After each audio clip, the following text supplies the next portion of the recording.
A millionaire asked his ex for one last night before his wedding. She agreed, but she never imagined how it would change everything. I've worked on this story with all my heart for a full week. Please don't leave halfway. Chapter 10 will give you feelings that will stay with you forever. Hi, my beautiful family. May the Almighty bless you with health, joy, and endless love. But today, I must speak from my heart. Every story I create is not just a story. It is my sleepless nights, my tears, my soul, and my hard work poured out for you. When some of you leave halfway, it feels like my love and effort are thrown away. It breaks me, it destroys my spirit, and it hurts my channel's reputation. Do you not see how much I give for you? Please respect my sacrifice. Watch till the very end. If you are truly here, comment present. If you truly value me, comment I am with Mr. Peter. And to my new family, if you doubt me, ask my old family. They know my truth, my loyalty, and the love I have given without holding back. This is not just entertainment. It is my life, my dedication. Don't betray it. Together we can rise, but only if you stand with me until the last second. The coffee that spilled across Raphael Stone's $15,000 suit would cost him everything and give him the only thing that mattered. The clock on Moonbeam Cafe's wall read 11:47 p.m. when destiny decided to intervene in the most ordinary way possible. Outside, Manhattan's financial district hummed with restless energy, its towering glass monuments reflecting streetlights like golden tears against the October sky. Inside the small cafe, time seemed suspended in a warm bubble of caffeine-scented sanctuary for late-night souls needing refuge from the world's relentless demands. Raphael Stone pushed through the glass door with mechanical precision of a man who had forgotten how to move without purpose. At 32, he commanded a $12 billion empire, controlled thousands of employees' fates, and wielded influence that could topple governments. But tonight, after 18 consecutive hours of board meetings and hostile takeover negotiations, he felt as empty as the designer suit hanging perfectly on his 6'2" frame. His charcoal Armani jacket couldn't hide exhaustion that had settled into his bones like poison. His dark hair showed traces of frustrated fingers that had run through it during another day of making decisions affecting lives he would never know. Most telling, his piercing grey eyes held the hollow emptiness of someone who had everything and felt nothing. Behind the counter, Amara Wells wiped down the espresso machine with methodical rhythm of someone who found meditation in routine. At 28, she possessed natural beauty that needed no enhancement, dark skin that seemed to glow with inner light, expressive brown eyes holding depths most people spent lifetimes trying to access, and a smile that could transform ordinary moments into magic.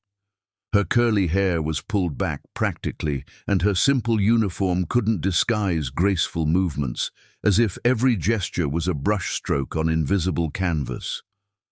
The letter lay crumpled beside the cash register like a physical manifestation of crushed dreams. The gallery director's cold rejection haunted her. While your technical skill is undeniable, your work contains too much raw emotion for our current exhibition needs. Contemporary buyers prefer pieces that complement their decor rather than challenge their comfort zones. 27 galleries, 27 rejections, each one a variation on the same theme.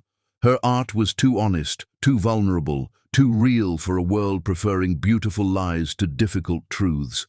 She had spent 3 years perfecting her craft, pouring her heart onto canvas with desperate hope that someone, somewhere, would see beauty in pain transformed into something eternal. The tears had been threatening all evening, held back only by customers needing late-night caffeine who didn't deserve to witness her private heartbreak. But now, with only one customer remaining, a businessman who looked as emotionally devastated as she felt, the dam was beginning to crack. Raphael approached the counter with measured steps of someone carrying invisible burdens. He had come here because his penthouse felt like a mausoleum tonight. The cafe, with mismatched chairs and local artwork covering every wall, offered something his billions couldn't buy: the promise of human connection. "What can I get you?" Amara asked, her voice professionally cheerful despite tears she was fighting. "Coffee. Black. The strongest you have," Raphael replied automatically, then paused as he really looked at her. Something in her expression, vulnerability matching his own, made him add, "Long day?" It was such a simple question, such ordinary human interaction, but it shattered the last of Amara's composure. The tears she had been holding back spilled over, and she turned away quickly, grabbing for the coffee pot with trembling hands. "I'm sorry," she whispered, voice breaking. "I'm being completely unprofessional. I got another rejection today, and I can't seem to do anything right." The coffee pot slipped from her fingers as a violent sob escaped. Raphael watched in slow motion as glass shattered against worn wooden planks, sending hot coffee and broken fragments across the floor. But it was Amara's reaction that captured his attention. Instead of cursing or panicking, she simply stood there, looking down at the mess as if it were a perfect metaphor for her entire life. "I'm so sorry," she cried, immediately dropping to her knees to clean up destruction. "I can pay for the pot. God, I can't even serve coffee without destroying something." Raphael found himself moving without conscious thought, kneeling beside her on the coffee-stained floor. His $15,000 suit absorbed spilled liquid, and for the first time in years, he didn't calculate cost or dry cleaning bills. All that mattered was the woman beside him, whose genuine distress had awakened something in his chest he had thought permanently dormant. "Hey," he said softly, his hand covering hers as she reached for sharp glass. "Don't worry about the coffee pot. Tell me about the rejection. What were you rejected from?" Amara looked up through tear-blurred eyes, surprised by gentleness in his voice. Most customers would have been annoyed by delay, frustrated by mess, demanding immediate fixes, but this man was kneeling in spilled coffee and asking about her dreams. "Art gallery," she managed between shaky breaths. "The Morrison Gallery downtown. They said my work has too much emotion, not enough commercial appeal." How do you make pain commercially appealing? How do you turn heartbreak into something matching someone's living room decor? Raphael felt something crack inside his chest. Here was a woman who created beauty from pain, who poured her soul into art, who wanted to share deepest emotions with the world, and she was being told her authenticity was too uncomfortable for people to live with. "Maybe the problem isn't your pain," he said, his voice carrying conviction that surprised them both. "Maybe it's that the world has forgotten how to feel." Amara stared at him, her hands stilling in cleanup efforts. "You're different from anyone I've ever met. There's sadness in your eyes that matches mine." The observation hit Raphael like a physical blow. When was the last time someone had looked past his wealth, his power, his carefully constructed success image, and seen the human being underneath? "I've been numb for so long, I forgot what feeling looked like," he admitted, words escaping before he could stop them, "until right now." They stayed there on the floor, surrounded by broken glass and spilled coffee, and Raphael realized this was the most honest conversation he'd had in years. This woman, this stranger who served coffee and painted heartbreak onto canvas, had accomplished something billion-dollar deals never could. She had made him remember what it felt like to be human. "I'm Amara," she said softly, extending her hand with a shy smile that transformed her tear-stained face into something luminous. "And you're someone who understands what it means to be lonely in a crowded world."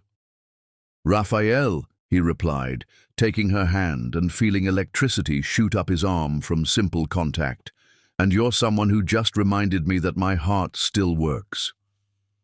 They helped each other stand, and Raphael found himself reluctant to release her hand.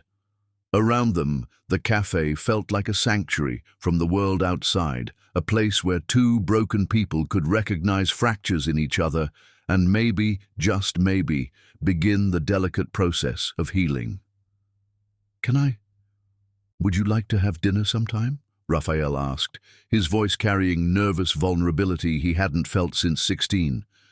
Somewhere that serves food on actual plates, where the biggest risk is a bad review instead of broken glass. Amara laughed, the first genuine laugh she'd managed all day, and Raphael thought it was the most beautiful sound he'd ever heard.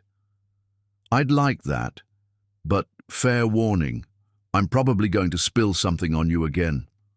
I'm counting on it, Raphael said, and meant it completely. As they exchanged numbers and made plans for the following evening, neither realized they had just experienced the kind of collision that changes entire lives' trajectory. They were simply two lonely people who had found something precious in broken coffee pot wreckage and shared pain honesty. Outside, Manhattan continued its relentless dance of ambition and desire, but inside Moonbeam Cafe, destiny had already begun weaving threads of a love story that would test every belief they held about trust, loyalty, and the price of choosing happiness over safety. Chapter 2. Falling Deeper. The small Italian restaurant had witnessed 1,000 first dates, but none quite like the one where a billionaire learned to breathe again, and an artist discovered that some souls were worth painting in permanent ink. Bella Luna existed in a pocket of old Manhattan that developers had forgotten, tucked between a vintage bookstore and a flower shop run by an elderly Italian woman who spoke to her roses in 3 languages. The restaurant's weathered brick exterior and hand-painted sign whispered of authenticity in a city increasingly dominated by corporate chains designed for Instagram rather than intimacy. Raphael Stone had jogged past this corner hundreds of times, but tonight, as he waited for Amara at a table barely large enough for 2, he felt more exposed than during his first hostile takeover. His hands, the same hands that had signed billion-dollar contracts without trembling, now fidgeted with simple silverware as if he'd never eaten with civilized implements. The irony wasn't lost on him that he was more nervous about dinner with a woman who served coffee than he'd been about any business negotiation in his adult life. The brass bell chimed, and Raphael's breath caught as Amara entered like poetry in motion. She wore a deep burgundy dress that seemed designed by someone who understood true elegance lay in simplicity perfected. Her hair fell in natural waves catching the amber lighting, and she carried a vintage leather satchel, undoubtedly containing sketchbooks, the tools of someone who never stopped translating the world into art. "I'm sorry I'm late," she said, sliding across from him with movements that seemed choreographed by grace itself. "I lost myself in a painting and forgot about time. It happens when my emotions are too big for my body to contain." "You're nervous?" Raphael asked, surprise and relief warring in his voice. "I've been sitting here wondering if I should have chosen somewhere more impressive." Amara looked around Bella Luna with the focused attention of someone who collected beautiful moments. She took in the mismatched chairs, wine bottles converted to candle holders, and faded photographs of Tuscany covering every surface. "This is perfect," she said with sincerity that made everything sound like a promise. "It feels alive, like the kind of place where people come to fall in love instead of just being seen falling in love." "I don't know many places like that," Raphael admitted. "Most of my dinners are elaborate performances where everyone calculates what they can gain. I can't remember the last time I ate somewhere just because I wanted to savor the experience." "Then tonight we savor everything," Amara said, reaching across to cover his hand with hers. The contact sent electricity racing up his arm, but more than physical attraction, he felt genuine human connection, something he'd been starving for without realizing it. "Tell me about your favorite meal, not the most expensive, your favorite." Raphael searched his memory for moments of genuine pleasure rather than professional obligation.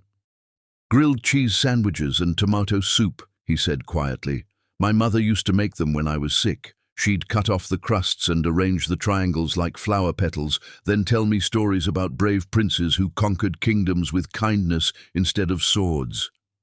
How old were you when you lost them? Amara asked, with the gentle authority of someone who understood grief needed acknowledgement rather than avoidance. 16, Raphael replied, surprised by how easily the words came. Car accident on an icy night. They were driving home from my school's winter concert, where I'd played violin.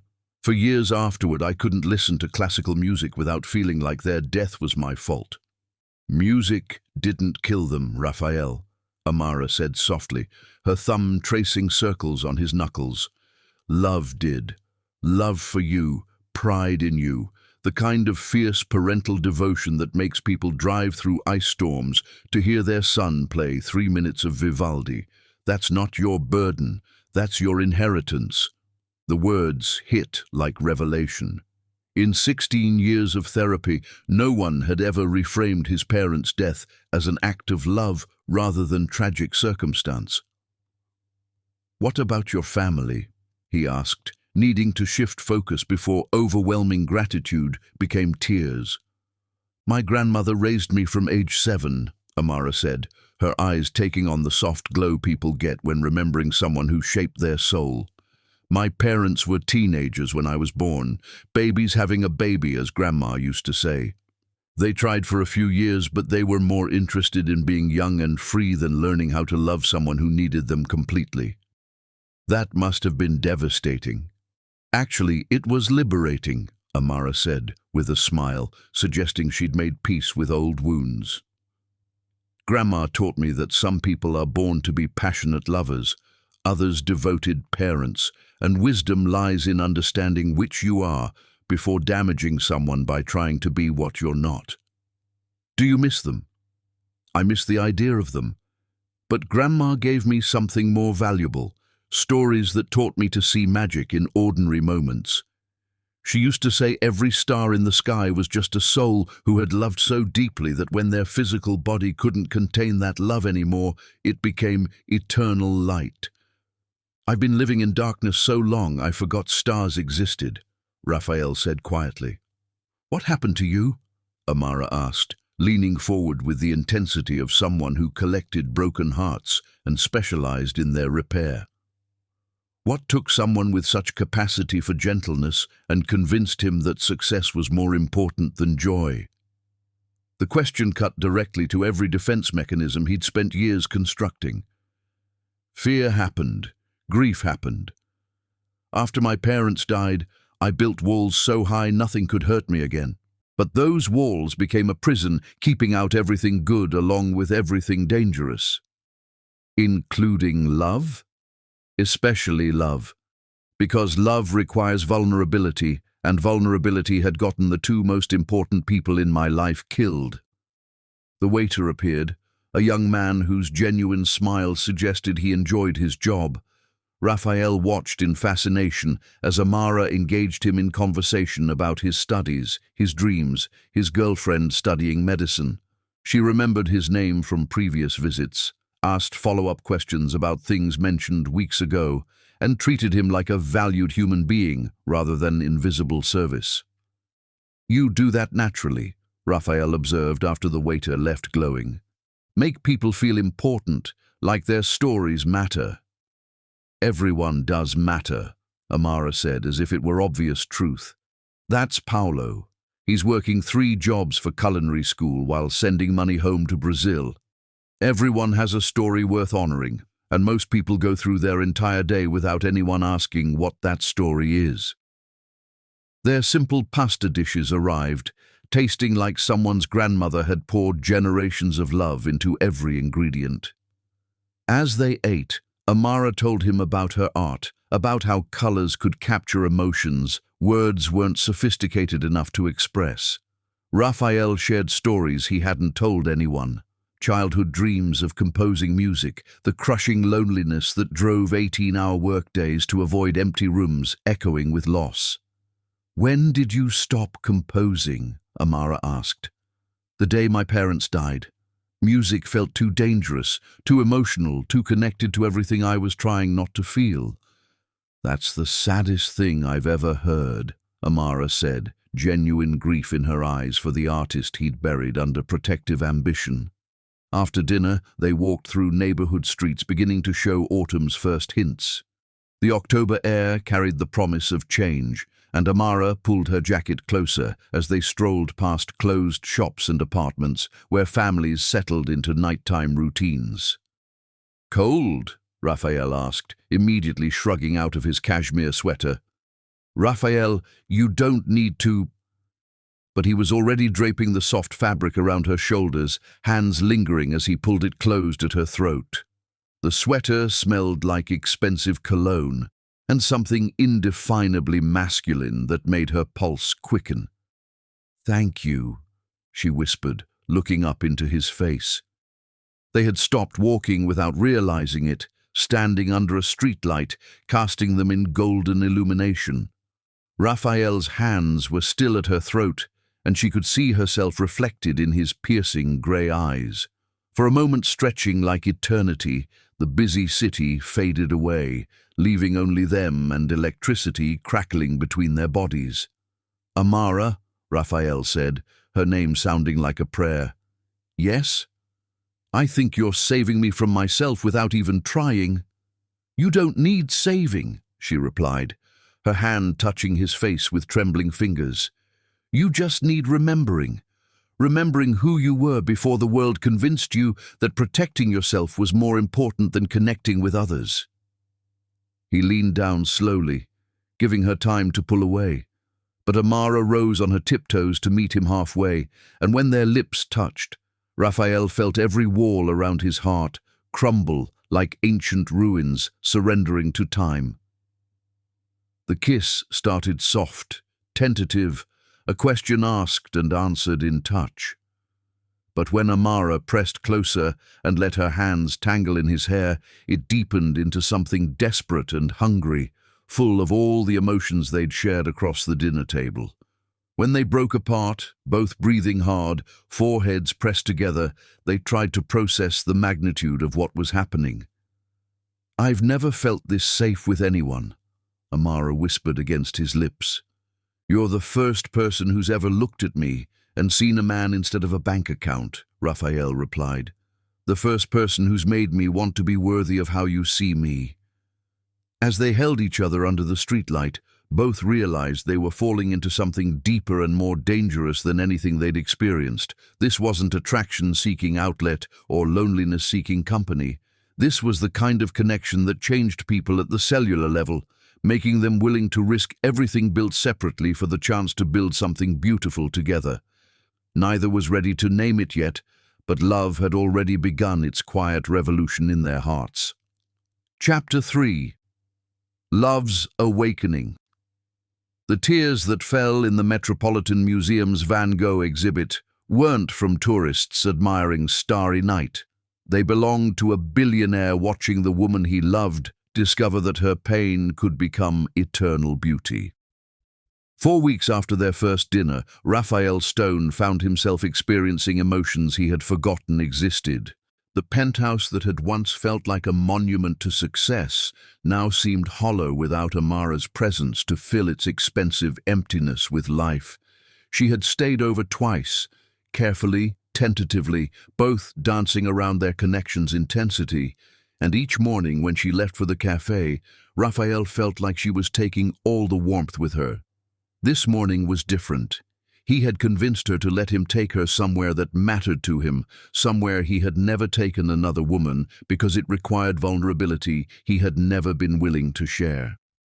The Metropolitan Museum held memories that had nothing to do with business networking and everything to do with the man he used to be before success calcified around his heart like armor. "I can't believe you got them to open the museum just for us," Amara said as they walked through empty corridors, footsteps echoing in vast spaces normally filled with crowds. "Money has its advantages," Raphael replied, but his voice carried none of its usual confidence. "Though I should warn you, this isn't about impressing you with what I can afford. This is about sharing something that matters to me." Amara stopped walking and turned to face him fully, her dark eyes searching his face with intensity that always made him feel like she could see directly into his soul. "What is this really about, Raphael?" He took a deep breath, preparing to expose a part of himself he had kept hidden for 16 years. "My mother loved Van Gogh. She said his paintings proved that pain could become beauty if you were brave enough to transform it into something the world could understand." "And you've never been back since she died," Amara said softly, understanding flooding her expression. "I couldn't. Every time I tried, I'd remember her standing in front of the starry night, crying, because she said it was the most honest thing she'd ever seen. A man painting his madness into something so beautiful that people would look at it for centuries and feel less alone."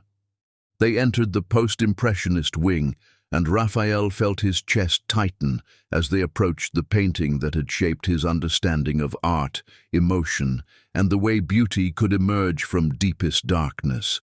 But instead of crushing grief he expected, he felt something else entirely as he watched Amara encounter Van Gogh's masterpiece for the first time. She stood transfixed before the swirling blues and yellows, hands pressed to her heart as tears began flowing down her cheeks. "Oh my God," she whispered. "He painted his madness into beauty. His pain became immortal art." "You do the same thing," Raphael said quietly, moving to stand beside her. "Every sketch you've shown me bleeds emotion. Every piece you create turns your pain into something that makes other people feel less alone." "Art is just another word for loving something so much it hurts," Amara replied, her voice thick with tears. "But this is what I want to do with my life. Not paint pretty pictures that match people's sofas, but create honest things that remind people what it feels like to be human."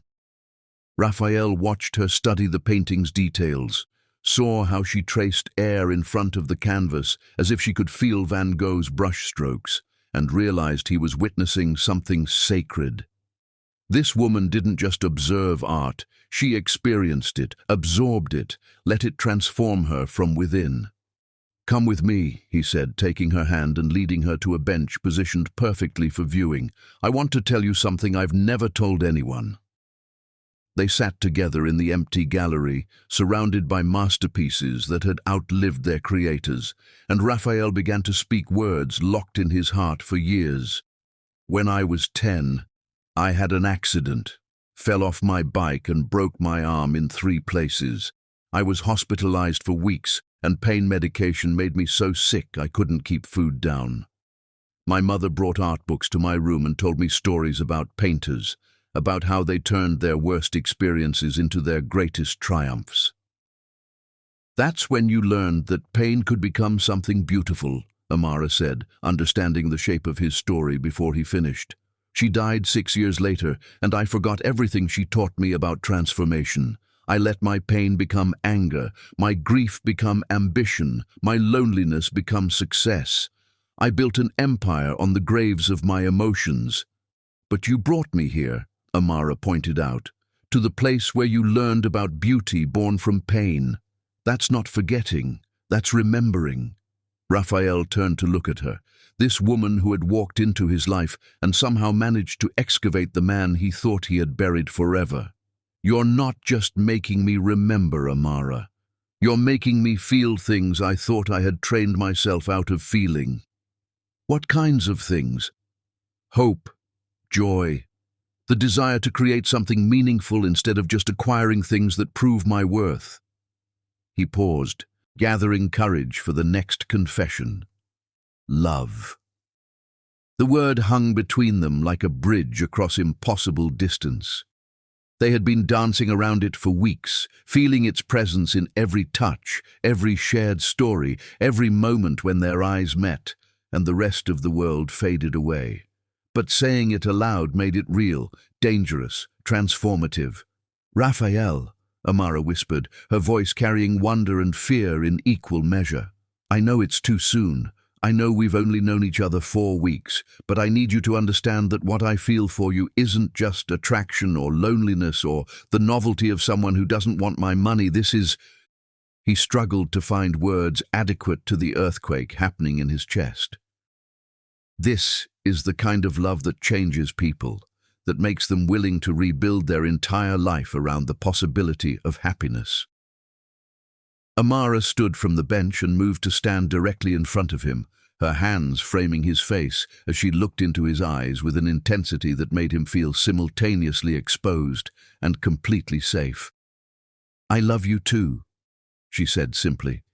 "Not because you're perfect, but because with you, I finally am. You don't complete me, Raphael. You inspire me to complete myself." The kiss that followed was different from their first tentative exploration outside the restaurant. This was deeper, hungrier, filled with weeks of growing attraction and overwhelming relief of finally acknowledging what they both felt. When they broke apart, both were breathing hard, foreheads pressed together as they tried to process the magnitude of what they had just declared. "Take me home," Amara whispered against his lips. "Take me to your home, and show me what it looks like when you're not pretending to be someone else." The ride back to Raphael's penthouse passed in electric silence, hands intertwined as they watched Manhattan blur past car windows. But instead of the sterile showcase Amara expected, Raphael led her to a part of his apartment she had never seen.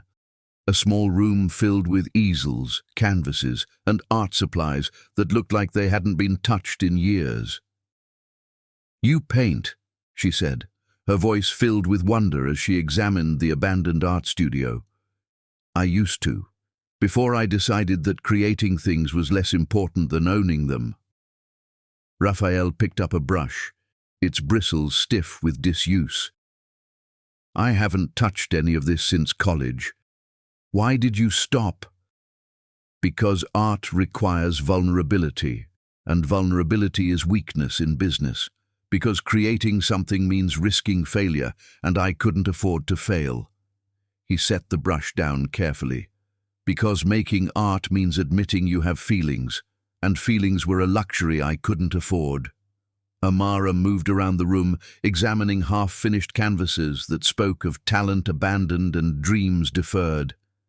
"These are beautiful, Raphael. This one especially."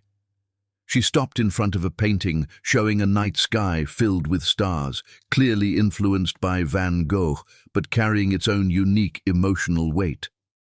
"I painted that the night before my parents' funeral," he said quietly. "I was trying to capture what my mother meant when she said pain could become beauty, but I never finished it."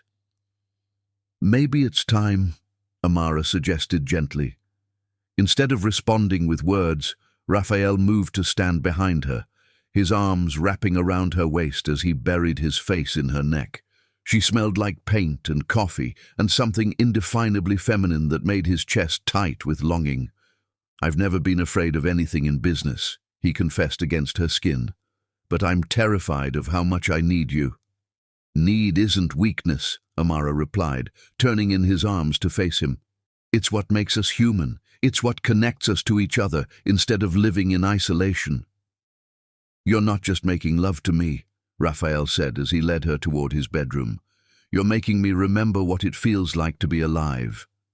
Their lovemaking was slow, emotional, transformative. Every touch carried the weight of their shared confessions. Every kiss tasted of tears and truth, and overwhelming relief of finally being completely honest with another human being. When Amara traced the scar on Raphael's arm from his childhood accident, he didn't feel ashamed of the mark. He felt grateful for the story it allowed him to share. When he kissed the paint stains on her fingers with reverence, she didn't feel embarrassed by evidence of her passion. She felt celebrated for the things that made her who she was. "These scars are proof you survived," Amara whispered as they lay tangled together afterward, her fingertips mapping the geography of his body. "My heart has scars too. Maybe broken people are meant to heal each other." "I love you," Raphael said again, the words coming easier now that he had said them once. "Not because you're perfect, but because with you, I finally am." "I love you too," Amara replied, her head pillowed on his chest, where she could hear the steady rhythm of his heart. "You don't complete me, Raphael. You inspire me to complete myself."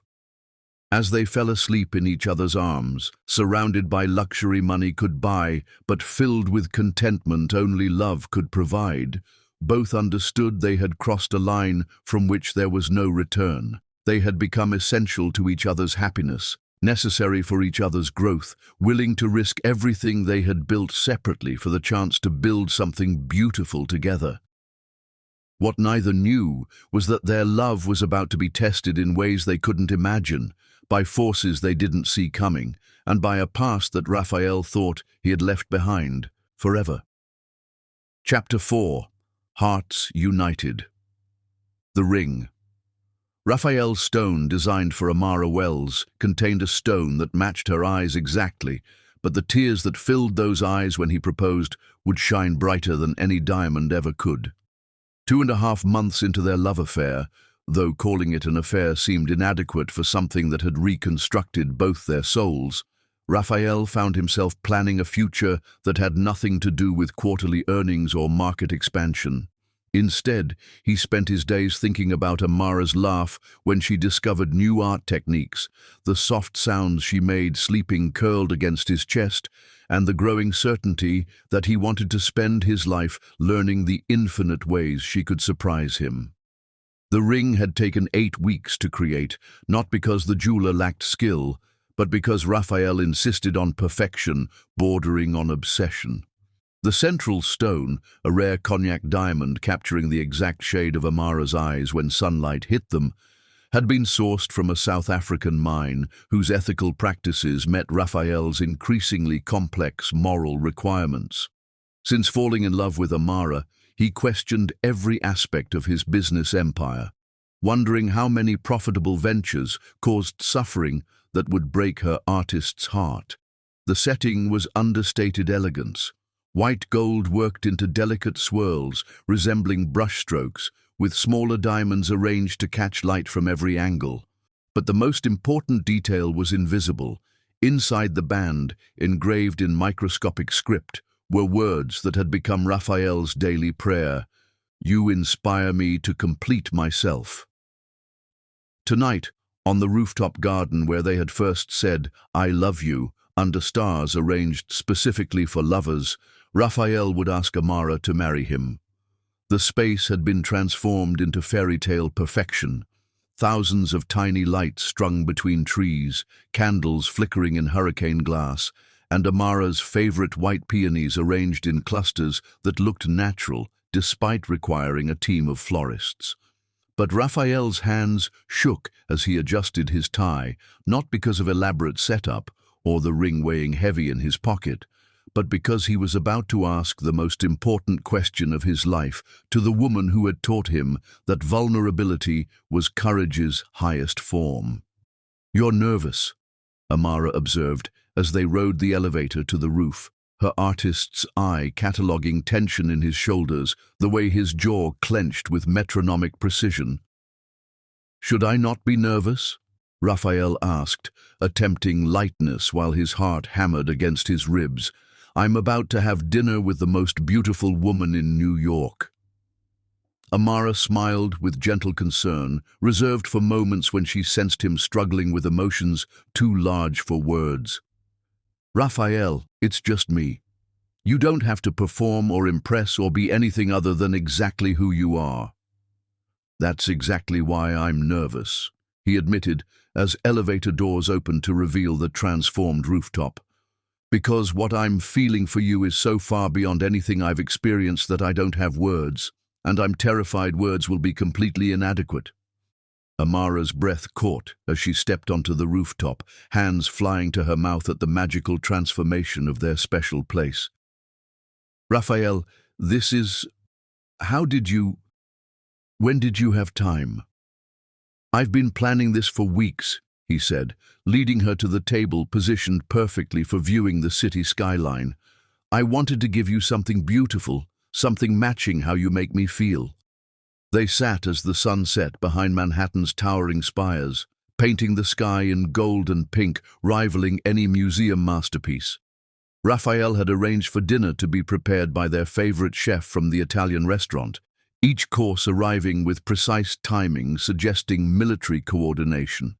But Raphael barely tasted the food, too focused on memorizing every detail, candlelight playing across Amara's face, her laughter at his awkward teenage poetry stories, the grace with which she moved when describing her painting inspired by their love, a piece she planned to title Collision of Stars. "I need to tell you something," Raphael said as they finished the main course, his voice carrying gravity that made Amara set down her wineglass and give complete attention. "You're scaring me," she said softly. "The way you're looking at me. It's like you're memorizing my face." "I am," Raphael admitted, "because I'm about to do something that will either be the most important moment of my life or the most catastrophic mistake, and I want to remember exactly how you look before everything changes."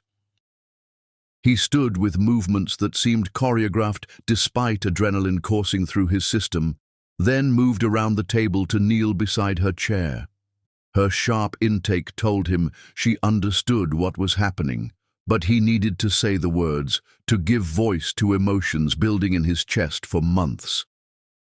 "Amara Wells," he began, his voice stronger now that he'd committed to the moment.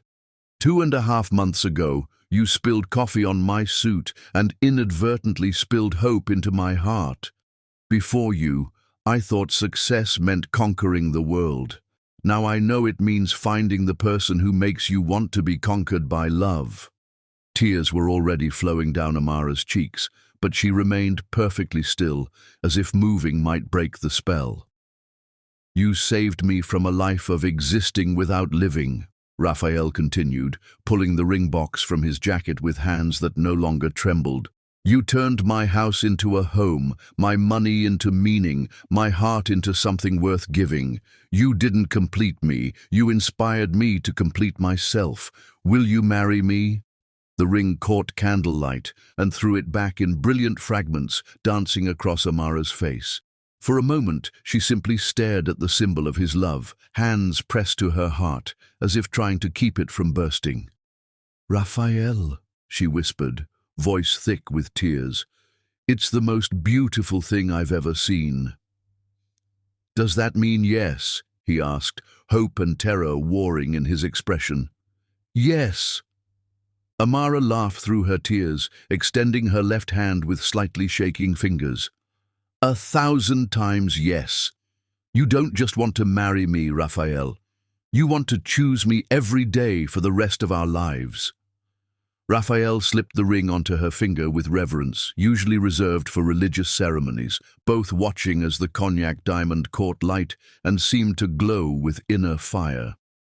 "This ring has a stone that matches your eyes," Raphael said, lifting her hand to press a gentle kiss to her knuckles, "because I want you to see forever in it." "I don't need diamonds to know I'm treasured," Amara replied, pulling him up so she could frame his face with her hands. "Your love is the only precious thing I need."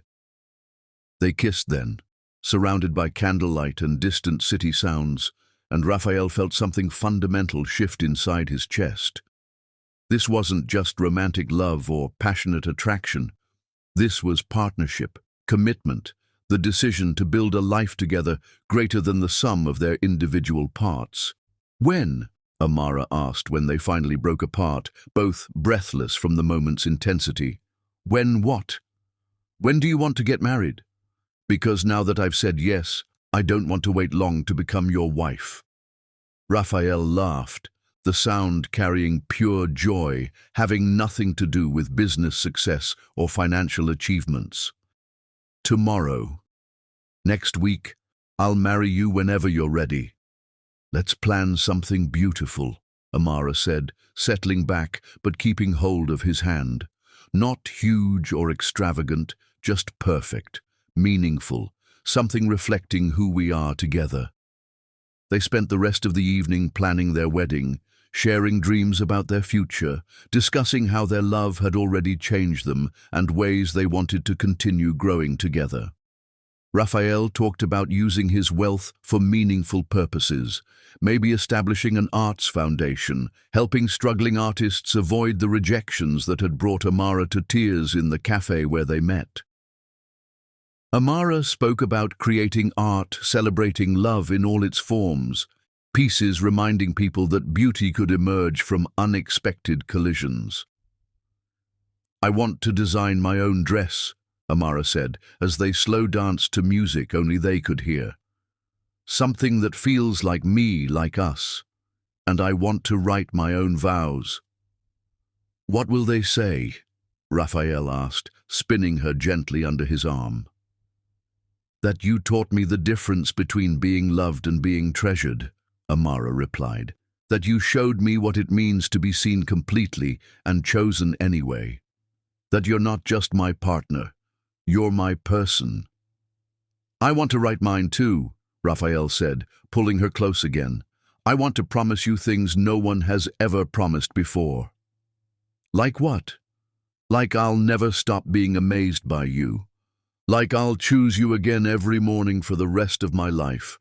Like I'll love you when you're 90 and tell you you're beautiful when your hair is grey and your hands are too arthritic to hold a paintbrush." "You're going to make me cry again," Amara laughed, but tears were already gathering. "Happy tears this time," Raphael said, kissing the salt from her cheeks. "Only happy tears from now on." 3 weeks later, Raphael stood in his penthouse office, surrounded by wedding preparations and drowning in happiness he had never imagined possible. The invitations, designed by Amara, featuring an original watercolor of their coffee shop, had been sent to their small list of close friends and family. The venue, a botanical garden in Central Park, had been booked, along with the string quartet and photographer who specialized in capturing authentic emotion. Everything was perfect. Everything was exactly as they had dreamed, which was why the phone call that came 2 days before their wedding would destroy everything they had built and test whether their love was strong enough to survive the weight of the past. "Mr. Stone?" The voice belonged to Marcus Webb, his head of security, carrying urgency that made Raphael's stomach drop. "We need to talk. There's been a development concerning your wedding that requires immediate attention." "What kind of development?" "The kind that involves someone you thought was dead." The words hit Raphael like a physical blow, because there was only one person from his past whose return could threaten his future with Amara. "Isabella," he whispered, her name tasting like poison. "She's alive, sir, and she wants to see you." Chapter 5. The Devastating Request. The phone call that shattered Raphael Stone's perfect world came at 11:47 p.m. on a Tuesday, exactly 2 days before he was supposed to marry the woman who had taught him that love could heal even the most broken hearts. Raphael stood at the floor-to-ceiling windows of his penthouse, watching city lights blur through October rain that had been falling since sunset. Behind him, Amara slept peacefully in their bed, her dark hair spread across the pillow like spilled ink, one hand extended toward the space where he should have been lying beside her. The engagement ring caught dim light from the hallway, its cognac diamond winking like a small star on her finger, and Raphael felt his chest tighten with overwhelming gratitude that had become his constant companion since she said yes. 2 days. In 2 days, he would marry the woman who had transformed his understanding of what it meant to be alive. 2 days until he could call Amara his wife, until they could begin the future they had planned together during late-night conversations that lasted until sunrise. 2 days until he would be complete in a way he had never imagined possible. The phone's shrill ring shattered the peaceful silence like breaking glass. Raphael glanced at the caller ID and felt his blood turn to ice. The number was unfamiliar, but the area code belonged to a part of his past he had buried so deeply that seeing it now felt like watching his own ghost materialize in the darkness. "Hello?" he answered, his voice carefully neutral despite the warning bells screaming in his head. Raphael. The voice that spoke his name was like a knife wrapped in silk, familiar and dangerous and carrying the weight of memories he had spent 2 years trying to forget. It's Isabella. The phone nearly slipped from his suddenly nerveless fingers. Isabella Cross, the woman who had been his entire world before Amara showed him what love actually meant. The woman who had died in a car accident 2 years ago, whose funeral he had attended, whose grave he had visited on the anniversary of her death just last month. That's impossible, Raphael whispered, sinking into the leather chair by the window. You're dead. I saw the wreckage. I identified the body. I buried you. You buried someone who looked like me, Isabella replied, her voice carrying the sophisticated British accent that had once made his pulse quicken with desire. Someone who was unfortunately in the wrong place at the wrong time when I needed to disappear from some very dangerous people. Why? The word came out as a broken sob. Why fake your death? Why let me believe I had lost you? Because I was young and scared and stupid, Isabella said, and Raphael could hear tears in her voice that sounded genuine. Because the people I owed money to were going to kill us both if I didn't find a way to vanish completely. Because I thought you deserved better than a woman who had made such catastrophic mistakes. Raphael closed his eyes, memories flooding back, despite his desperate attempts to keep them buried. Isabella had been his first real love. The woman who had taught him that vulnerability could be addictive, that giving someone complete power over your happiness was both terrifying and intoxicating. They had been engaged for 8 months when she died, 8 months of planning a future that had been destroyed in a single phone call from the police. I mourned you, he said, his voice breaking. I grieved for 2 years. I thought love was something that only brought pain, that I was cursed to lose everyone I cared about. I know, Isabella whispered, and I'm so sorry. If I could take back the pain I caused you, I would. But Raphael, I need you to understand, I never stopped loving you, not for a single day in the past 2 years. Isabella, Raphael started, but she interrupted him with words that felt like grenades exploding in his chest. I know you're getting married. I know about Amara Wells. I know you think you've moved on and found happiness with someone else. I have found happiness, Raphael said firmly, though his voice lacked the conviction he wished he felt. Amara isn't a replacement for you. She's the woman I was meant to find. What we have is real, Isabella. It's built on truth and honesty, and I'm getting married too, Isabella interrupted, her words hitting him like a physical blow. In 4 days. To a man I don't love, in a ceremony that feels like a funeral for everything I actually wanted. The silence that followed was deafening. Raphael could hear his own heartbeat, could hear the rain against the windows, could hear Amara shifting in her sleep in the next room, but he couldn't hear anything that made sense of what Isabella was telling him. Why are you calling me? He asked finally. Because I made the biggest mistake of my life when I left you, Isabella said, her voice thick with tears. Because every day for the past 2 years I've regretted choosing safety over love. Because I'm about to make another mistake by marrying someone else, and I can't do it without telling you the truth. What truth? That I never stopped loving you. That every breath I've taken since I left has been borrowed time.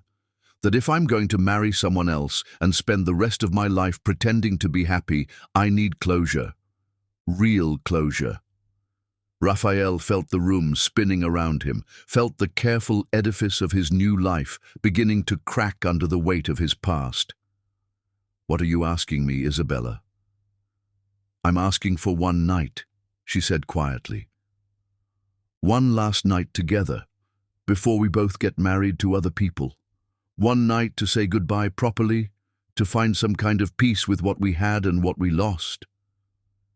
You're asking me to cheat on the woman I love, Raphael said, though even as he spoke the words, he could feel something treacherous stirring in his chest. Not desire for Isabella exactly, but a desperate need for closure with the ghost that had haunted him for 2 years. I'm asking you to find out if what you feel for her is strong enough to survive the truth about what you felt for me, Isabella replied. I'm asking you to be completely sure before you promise her forever that you're not just running away from unfinished business.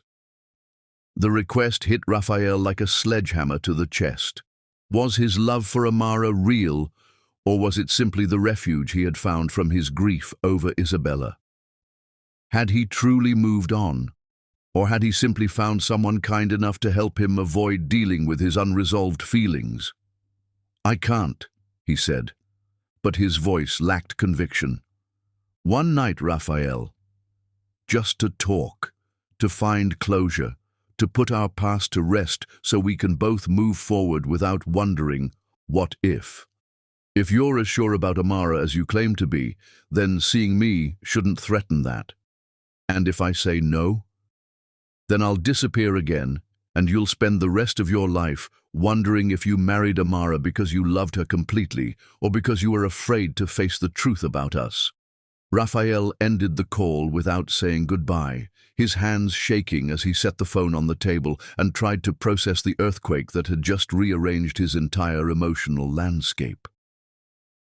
Behind him, he heard soft footsteps on the hardwood floor and turned to see Amara approaching in one of his old Columbia t-shirts, her hair tousled from sleep and her eyes soft with concern. "Who was that?" she asked, settling into his lap and wrapping her arms around his neck. "You look like you've seen a ghost." The irony of her words nearly broke him. It was a business call. Someone from London with news about a deal I thought had fallen through. Amara studied his face with the intensity that always made him feel like she could read his thoughts. "Raphael, you're lying to me. I can see it in your eyes. What's wrong?" For a moment, he considered telling her everything. About Isabella's call, about the impossible request, about the way hearing his dead fiancée's voice had shaken every certainty he thought he possessed.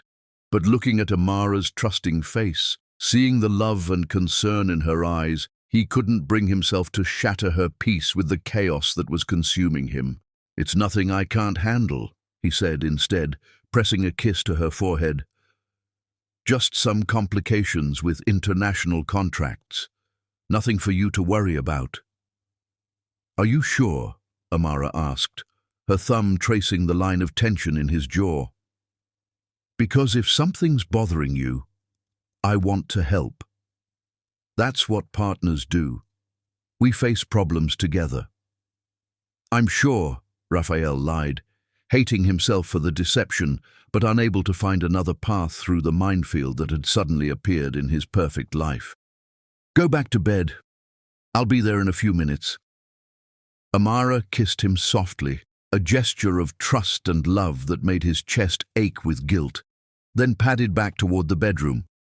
Raphael waited until he heard her settle back into bed, before pulling out his phone and staring at Isabella's number.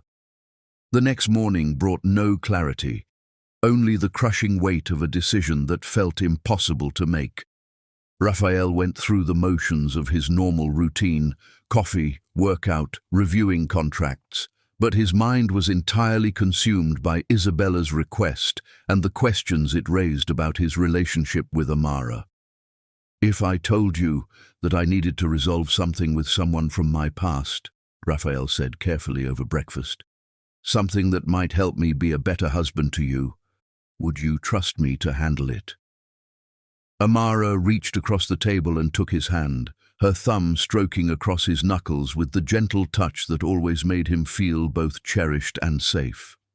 "I would trust you with my life, Raphael, but I'd also want to understand what I was trusting you to do." "I can't give you details yet," Raphael said, hating every word but unable to find a better path forward.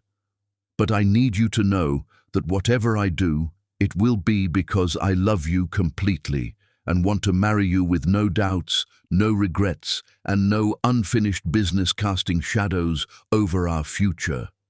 You're scaring me, Amara said softly. The way you're talking sounds like you're saying goodbye. I'm not saying goodbye, Raphael assured her, bringing her hand to his lips to press a gentle kiss to her palm. I'm saying that I want to be the man you deserve, and there's something I need to do to make sure I can be that for you. What kind of something? Raphael looked into her trusting eyes and felt his heart shatter. I need to see Isabella. The words hung in the air like a death sentence. Amara went completely still, her face cycling through confusion, understanding, and finally a pain so deep that Raphael immediately wished he could take the words back. Isabella, she repeated, her voice barely above a whisper. Your fiancée, who died 2 years ago. She's not dead, Raphael said quietly.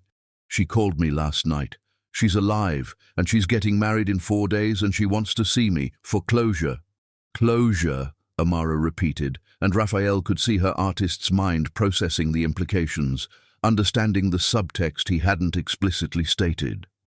She wants one night, Raphael continued, each word feeling like he was swallowing glass, to say goodbye properly before we both marry other people. And you want to go. It wasn't a question, and Raphael realized that Amara had seen the truth in his expression before he had fully acknowledged it himself. I don't know, he said honestly. I thought I had moved on completely, that what I felt for you had healed everything her death broke in me. But hearing her voice, it brought back questions I thought I had answered. What kind of questions? Whether I fell in love with you because you were the right woman for me, or because you were the woman who helped me feel human again after losing her. Whether what we have is real love or just recovery. The words were brutal in their honesty, but Raphael knew that Amara deserved the truth, even if it destroyed them both. He watched her face as she processed what he was saying, saw the moment when understanding fully dawned. So you want to spend one last night with the woman you thought was dead to make sure that marrying me isn't just a way of avoiding dealing with your grief over her, Amara said, her voice steady despite the tears that were beginning to gather in her eyes. I want to be sure, Raphael said desperately. I want to marry you knowing that I'm choosing you completely, not just hiding from the past. And if seeing her makes you realize that you're not over her, if you discover that what you feel for me isn't strong enough to compete with what you felt for her, then I'll know the truth, Raphael said quietly. And you'll deserve better than a man who could never love you the way you deserve to be loved. Amara stood from the table with movements that seemed unnaturally controlled, as if she were operating her body through sheer force of will. If you need to do this, she said, her voice breaking, then do it. But Raphael, if you walk out that door to spend the night with another woman 2 days before our wedding, don't expect me to be here when you come back. Amara. No, she interrupted, tears now flowing freely down her cheeks. If you love me, if you really love me, then the fact that some other woman is asking you to betray that love should make the choice obvious. The fact that you're even considering it tells me everything I need to know about how you really feel. She walked toward the bedroom, then paused in the doorway without turning around.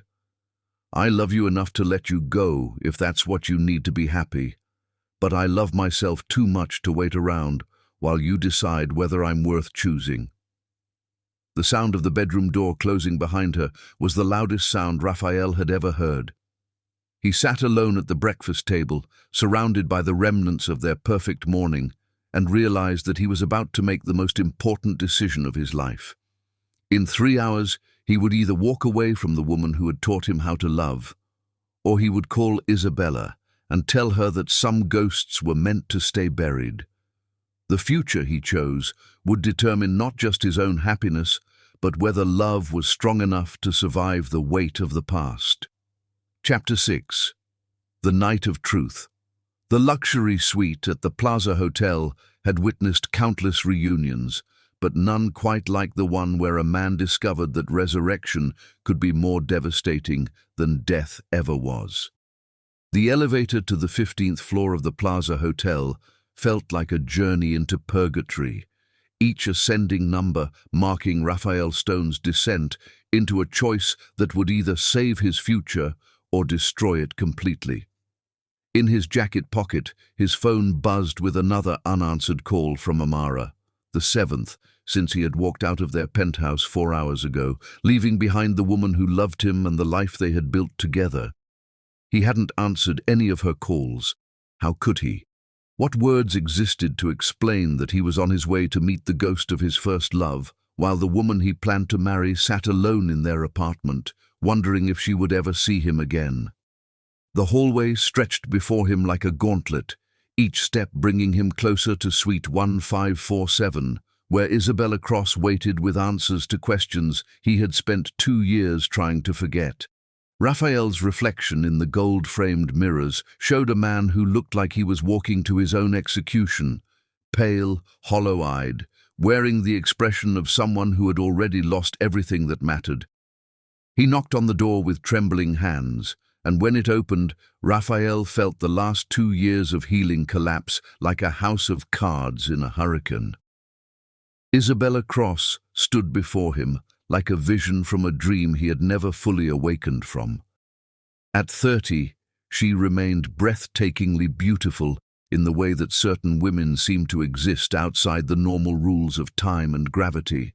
Her platinum blonde hair fell in perfect waves around her shoulders, her emerald green eyes held depths that had once made him willing to drown, and her red lips curved in the same smile that had convinced him to propose after only 6 months of dating.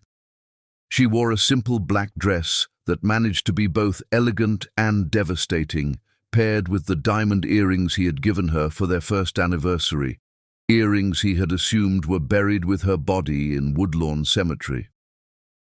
"Hello, Raphael," she said softly, her British accent wrapping around his name like silk around a blade. "Thank you for coming." "Isabella." He stood frozen in the doorway, unable to reconcile the living woman before him with the grave he had visited, the funeral he had attended, the 2 years of grief that had nearly destroyed him. "You look exactly the same." "Time stopped for me the day I left," she replied, stepping aside to let him enter the suite. "I've been frozen in the moment I realized I was making the biggest mistake of my life." The suite was decorated with impeccable taste, cream walls, antique furniture, fresh white roses that filled the air with their intoxicating fragrance. But Raphael barely noticed the luxury, too focused on the impossibility of Isabella's presence, the way her mere existence rewrote every truth he thought he understood about love, loss, and moving forward. "How?" he asked, the single word containing every question that had tormented him since her phone call. "How are you alive? Whose body did I identify? How could you let me believe you were dead?" Isabella moved to the suite's wet bar and poured 2 glasses of aged whiskey, Macallan 25, the same brand they used to drink during late-night conversations about their future together. Her hands, Raphael noticed, shook slightly as she handed him the glass. "The woman who died was named Catherine Mills," Isabella said quietly. "She was homeless, addicted to drugs, and unfortunately bore enough resemblance to me that when her body was found in my burned car, the police didn't look too closely at the identification." "You killed an innocent woman to fake your death?" "No!" Isabella's voice cracked with what sounded like genuine horror. "Catherine died of an overdose in an alley behind the hotel where I was hiding. I found her body, and I saw an opportunity to disappear before the people who wanted me dead found me." "What people? What had you done that was so terrible you needed to die to escape it?" Isabella drained her whiskey in one swallow, the liquor giving her courage to confess sins that had haunted her for 2 years. "I had gambling debts, serious ones, to the kind of people who don't accept payment plans or negotiate terms. They wanted $2 million, Raphael, and they wanted it immediately. Why didn't you come to me? I would have paid anything to protect you." "Because I was ashamed," Isabella whispered, tears beginning to flow down her perfect cheeks. "Because I had hidden my addiction from you for months, lied about where I went and what I did when you weren't around, because I knew that if you discovered the truth about who I really was, you would leave me. So instead, you chose to fake your death and let me think I had lost you forever. I thought it would be easier for you to grieve a dead fiancé than to hate a living one who had betrayed your trust." Raphael set down his untouched whiskey and moved to the suite's floor-to-ceiling windows, staring out at Central Park, where he and Amara had planned to hold their wedding ceremony in 2 days. "Do you have any idea what your death did to me, Isabella? Do you understand that I spent 2 years believing that love was a curse, that everyone I cared about was destined to die?" "I know," Isabella said, approaching him with the careful movements of someone approaching a wounded animal. "And I'm so sorry. If I could take back the pain I caused you, I would. But Raphael, I need you to understand, leaving you was the hardest thing I've ever done. But you did it anyway, because I loved you too much to destroy your life with my mistakes." Isabella's hand touched his shoulder, and Raphael felt an electric shock of recognition, his body remembering what his mind had tried to forget. "But these past 2 years, living without you has been a kind of death anyway." Raphael turned to face her, and the pain in her emerald eyes looked genuine, devastating, completely authentic. "You said you're getting married to someone else." "To a man who can offer me security but not love," Isabella confirmed. "To someone who knows about my past and is willing to overlook it in exchange for a wife who looks good at charity galas and doesn't ask questions about his business dealings." "Then why are you marrying him?" "Because I thought you were lost to me forever. Because when I finally got clean and safe enough to contact you, I discovered that you had moved on, that you had found someone else." "Amara isn't someone else," Raphael said firmly, though his voice carried less conviction than he wished. "She's the woman I'm going to marry, the woman I love." "Do you?" Isabella asked, moving closer until he could smell her perfume. The same Chanel No. 5 things used to drive him wild with desire. "Or is she just the woman who helped you feel human again after I broke your heart?" The question hit like a physical blow because it echoed the doubts that had been tormenting him since Isabella's phone call. "What we have is real, Isabella. It's built on honesty and trust and it's safe," Isabella interrupted. "Amara is safe, predictable, the kind of woman who will never surprise you or challenge you or make you feel like you might die from wanting her too much." "There's nothing wrong with safe." "No, there isn't. But there's also nothing transcendent about it." Isabella stepped closer, close enough that Raphael could see the gold flecks in her green eyes. "Do you remember what it felt like to love me, Raphael? The way it consumed everything else, made the rest of the world fade away until there was nothing but us." Raphael's breath caught as memories flooded back. Nights when they had made love until sunrise, conversations that lasted for hours without either of them noticing the passage of time, the way Isabella had looked at him like he was her entire universe. What he had shared with Isabella had been intoxicating, addictive, the kind of love that people wrote songs about and died for. What he shared with Amara was different, calmer, steadier, built on mutual respect and genuine friendship rather than obsessive passion. But was that enough? Was love supposed to be safe and comfortable, or was it supposed to be the kind of force that could destroy you if you weren't careful? "I remember," he admitted quietly. "But I also remember the fights, the jealousy, the way we brought out the worst in each other as often as we brought out the best." "Passion has a price," Isabella acknowledged. "But isn't that better than settling for something that feels more like friendship than romance?" "What Amara and I have isn't friendship," Raphael protested. It's love, real love, the kind that makes you want to be better than you are. Then why are you here? Isabella asked, her hand coming up to touch his face. If what you have with her is so perfect, so real, so complete, why did you leave her alone 2 days before your wedding to come see me?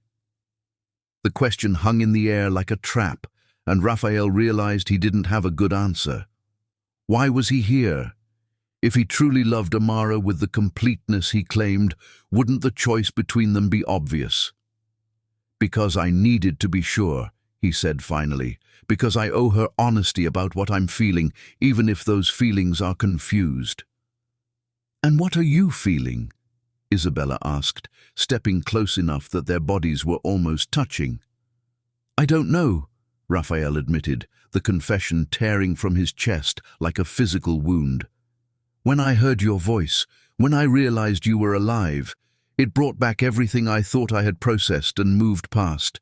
And now I don't know if what I feel for Amara is real love or just the refuge I found from my grief over losing you. Isabella's eyes filled with tears that looked like diamonds in the sweet, soft lighting.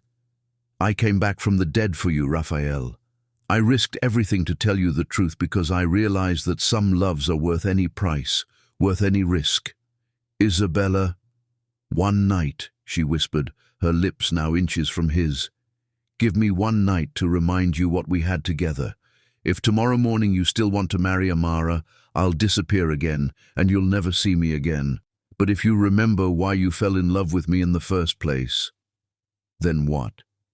Then we'll find a way to build the life we were supposed to have before my mistakes destroyed everything. Raphael closed his eyes, feeling the weight of an impossible choice pressing down on him like a physical force.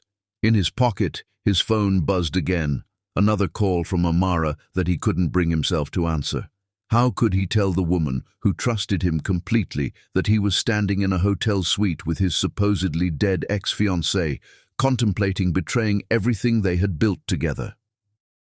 I can't, he said, but his voice lacked conviction. You can, Isabella whispered, her hand sliding up to tangle in his hair. We can. Just for tonight, we can pretend that the last 2 years never happened, that we never lost each other. When she kissed him, Raphael felt his carefully constructed new life shatter like glass. Isabella's lips were soft and familiar, her touch awakening muscle memories that his body had never forgotten. For a moment, just a moment, he kissed her back, lost in the intoxicating pull of their shared history. But then he thought of Amara, sitting alone in their apartment, probably staring at her wedding dress and wondering if the man she loved was going to come home. He thought of the trust in her eyes when she had agreed to let him resolve his past, the way she had believed in their love, even when he was doubting it himself. No, Raphael said, pulling away from Isabella with movements that felt like tearing off his own skin. I can't do this to her. I won't. Raphael, please. I loved you, Isabella. For 1.5 years I loved you with everything I had. But that man died the night you did. The man who loves Amara is who I became after I learned to live with losing you. But I'm not lost, Isabella said desperately. I'm right here. We can have everything back. No, we can't. Because even if I wanted to, and I'm not sure I do, what we had was built on lies and secrets and the kind of passion that burns everything around it. What I have with Amara is built on truth. Even if that truth is that you're not sure you love her enough.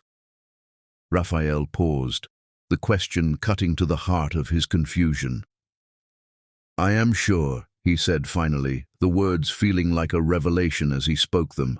I love her completely, not because she's safe or convenient or a refuge from grief, but because she made me want to be the kind of man who deserves to be loved. And I didn't? You made me want to possess you, Raphael said gently. Amara makes me want to treasure her. There's a difference. Isabella's face crumpled as the reality of his rejection hit her. So this is goodbye? Really goodbye this time? This is goodbye, Raphael confirmed, though saying the words felt like closing a door on an entire chapter of his life. "I hope you find happiness, Isabella. Real happiness, not just the kind of passion that feels like dying." "And I hope she deserves you," Isabella replied, tears streaming down her face. "I hope she understands what a gift it is to be loved by someone who would walk away from his past to protect her future." Raphael moved toward the door, then paused with his hand on the handle. "For what it's worth, I forgive you, for all of it. You did what you thought was best at the time." "Thank you," Isabella whispered. "That means more than you know." As Raphael walked away from Suite 1547, leaving behind the ghost of his first love and the what-ifs that had haunted him for 2 years, he felt something fundamental shift in his chest. The questions that had driven him to this hotel room were finally answered, not because he had discovered some truth about his feelings for Amara, but because he had remembered what love was supposed to feel like.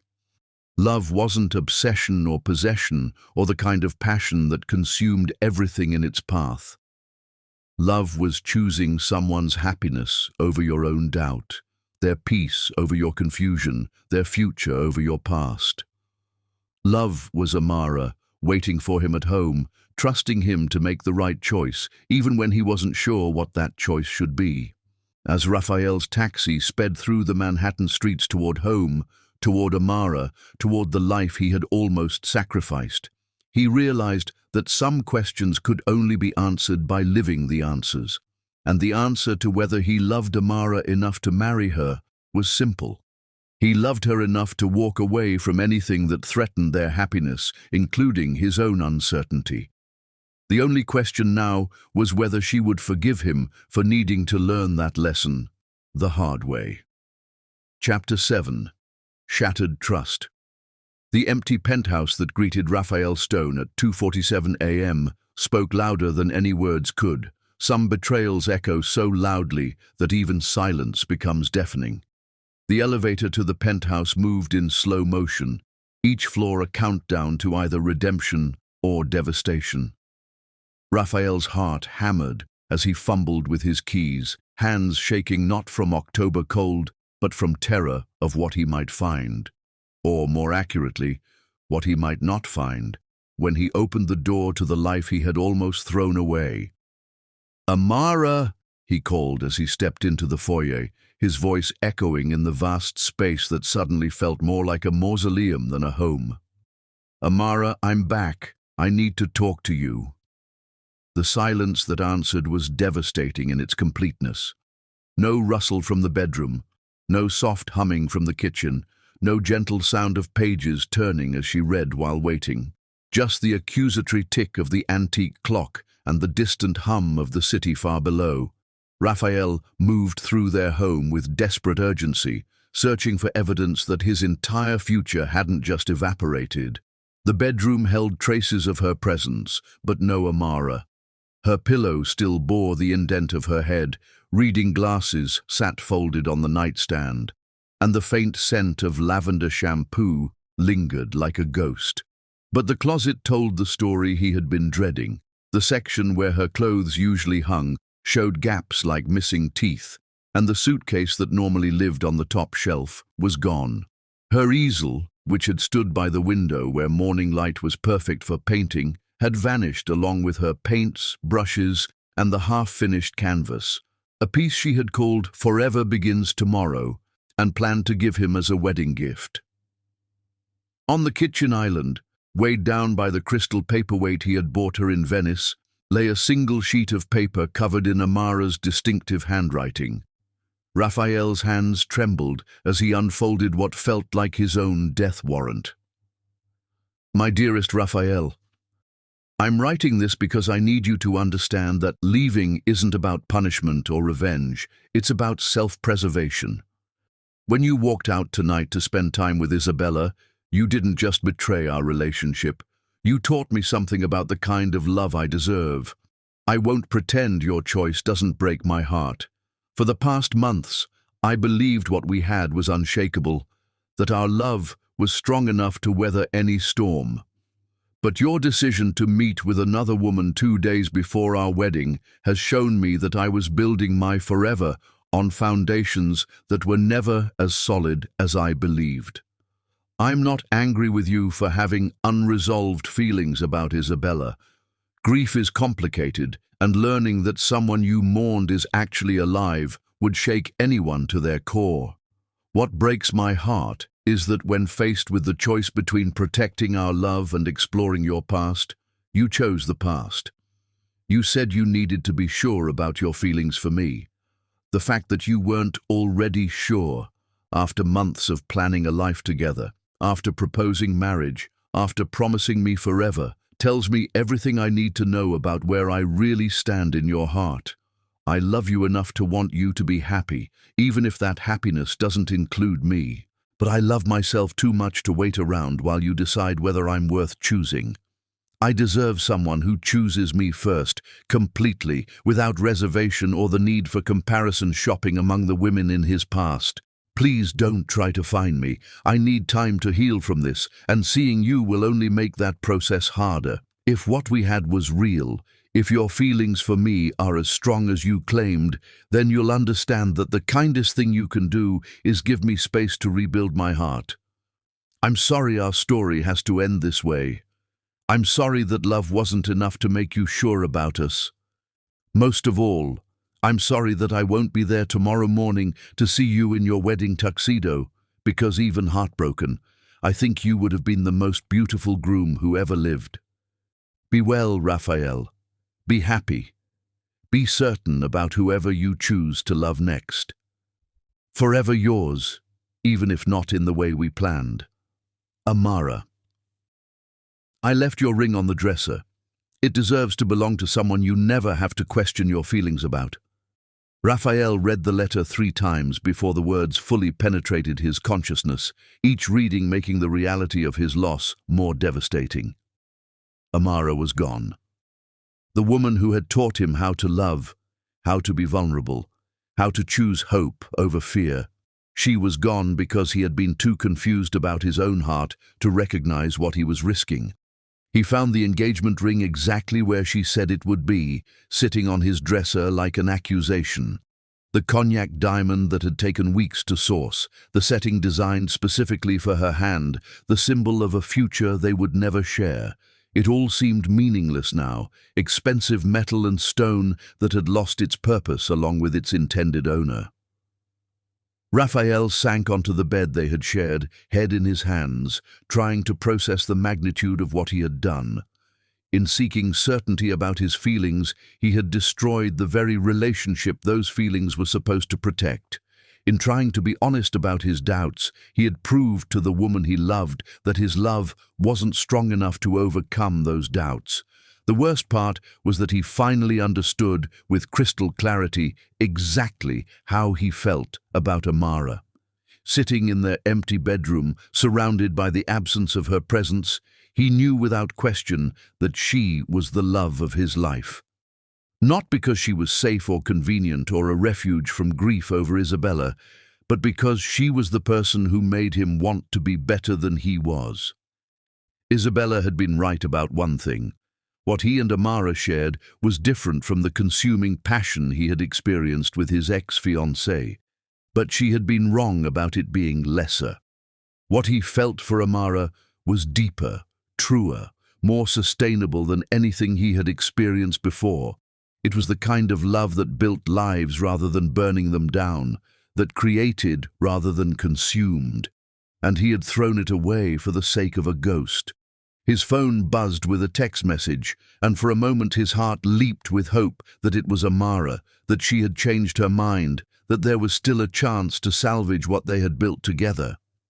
Instead, the message was from his wedding planner, confirming final details for a ceremony that would never happen. The next morning brought a parade of vendors and service providers who needed to be told that the wedding was off, guests who needed to be contacted with devastating news, deposits that would be forfeited, and explanations that Raphael found impossible to give. How could he tell people that he had destroyed his engagement because he needed to make sure he really loved his fiancée? His assistant, Maria, handled most of the logistics with professional discretion that had made her invaluable over the years. But even she couldn't hide her disappointment when she delivered news that the botanical garden venue had been successfully cancelled. "Sir," she said carefully, "if you don't mind me asking, is there any chance this is temporary?" Miss Wells seemed so happy when I spoke with her last week about final details. "It's not temporary," Raphael said quietly. "I made a mistake that can't be undone. Mistakes can usually be fixed, sir, especially when both people want to fix them." "She doesn't want to fix this one," Raphael replied, the words tasting like ashes. "And I don't blame her." 3 days passed. 3 days that should have included a rehearsal dinner, a wedding ceremony, and the beginning of their honeymoon in Tuscany. Instead, Raphael found himself alone in the penthouse, surrounded by wedding gifts that would need to be returned and flower arrangements already wilting in their vases. He tried calling Amara 17 times over those 3 days. Each call went straight to voicemail, and each voicemail he left was more desperate than the last. He begged her to let him explain, promised that his meeting with Isabella had only proved how much he loved her, swore that he would spend the rest of his life making up for his moment of doubt. But there was no response. Amara had disappeared as completely as if she had never existed, taking with her every trace of the warmth and life she had brought to his world. On what should have been their wedding night, Raphael sat in his art studio, the room where Amara had convinced him to start painting again, and stared at the canvas he had been working on before everything fell apart.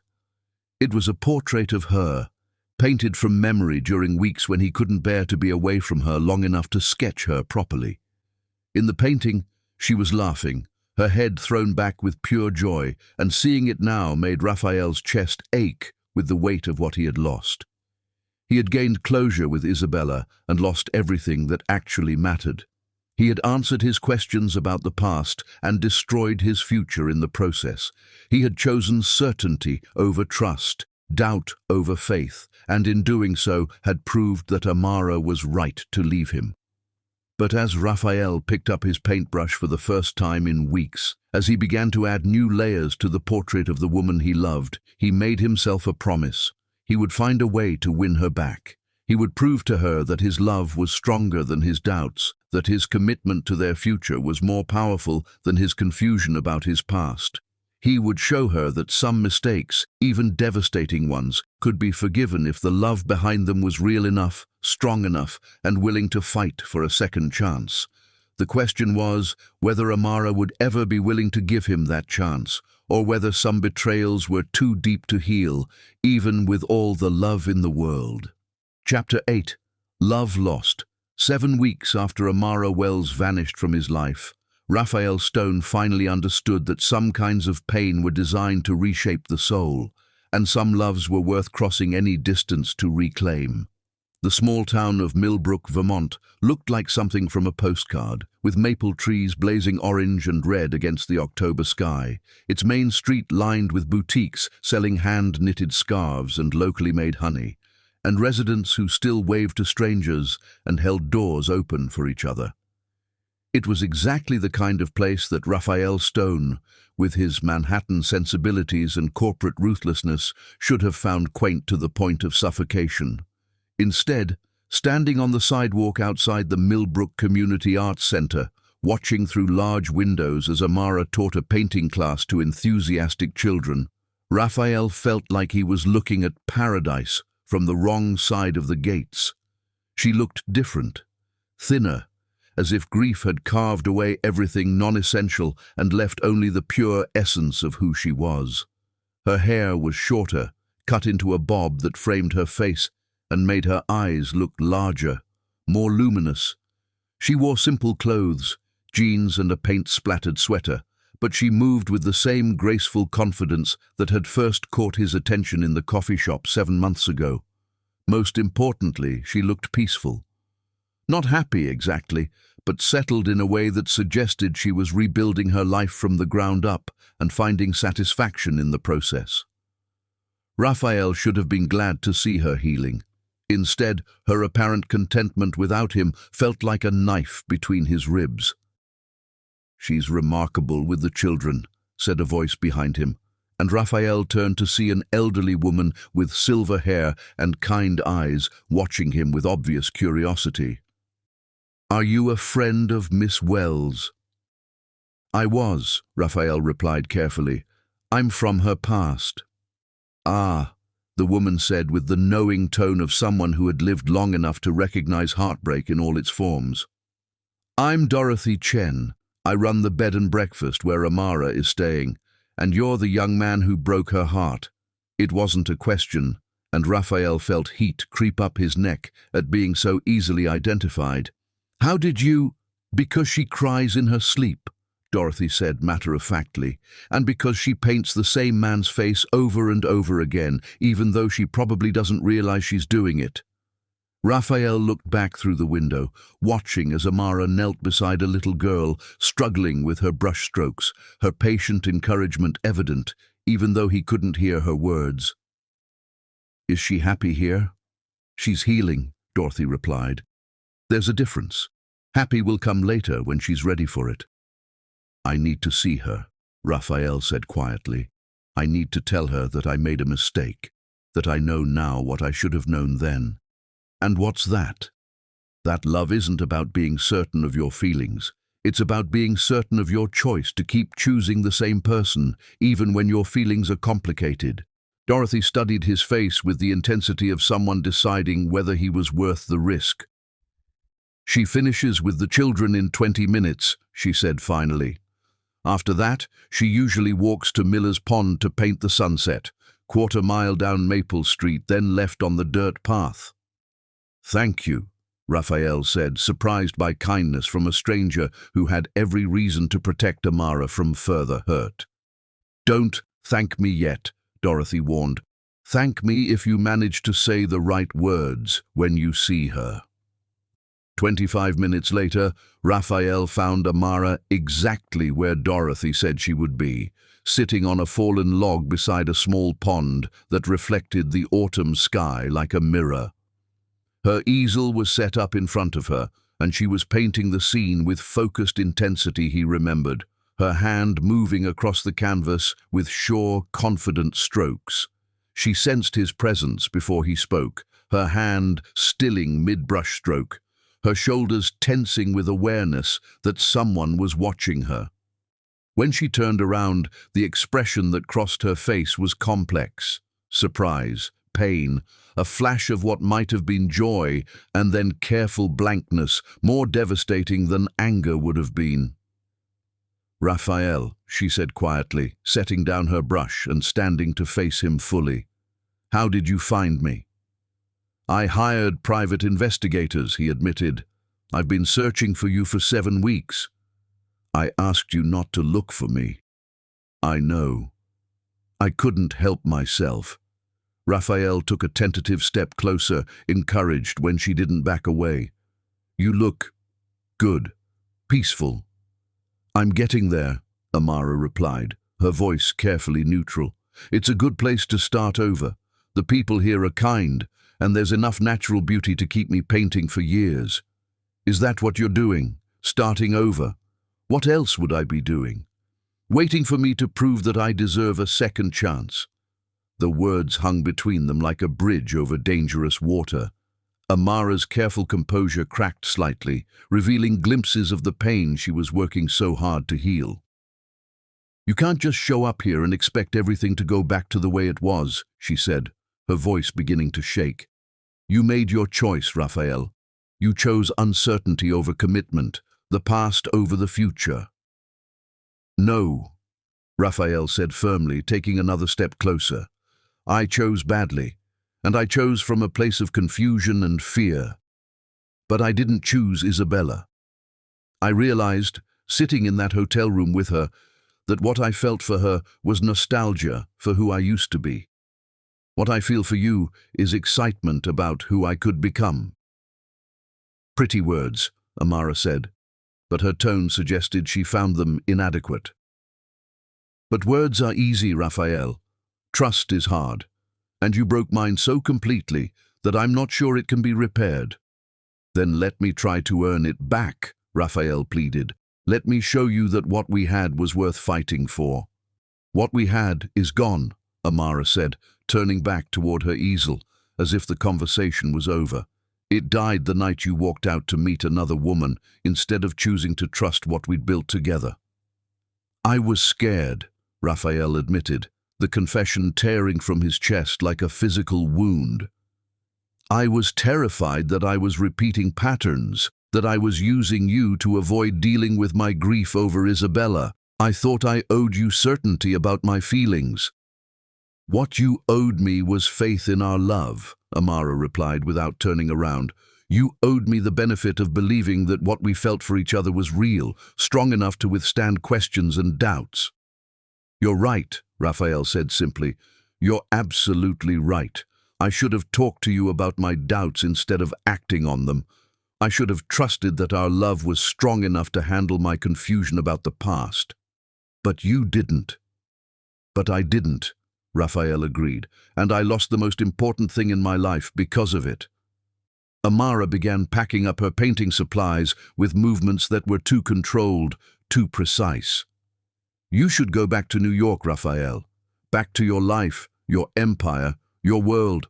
Find someone who can give you the kind of certainty you need. I don't want certainty, Raphael said desperately. I want you. Confused, doubtful, scared. I want you anyway. I want the chance to choose you every day, even on the days when choosing feels hard.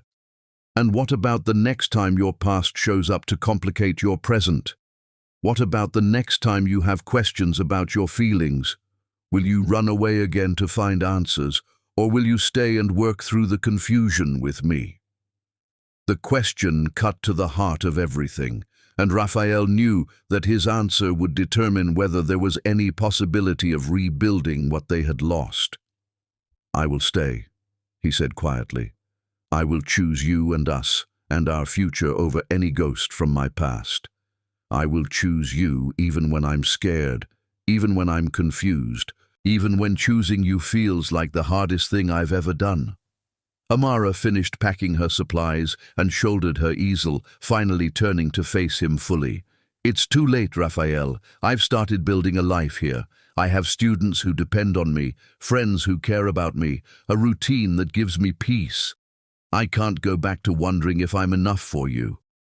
You were always enough, Raphael said, his voice breaking. You were everything. I was just too broken to see it clearly. Then I hope you find someone who can love your broken pieces, Amara said sadly.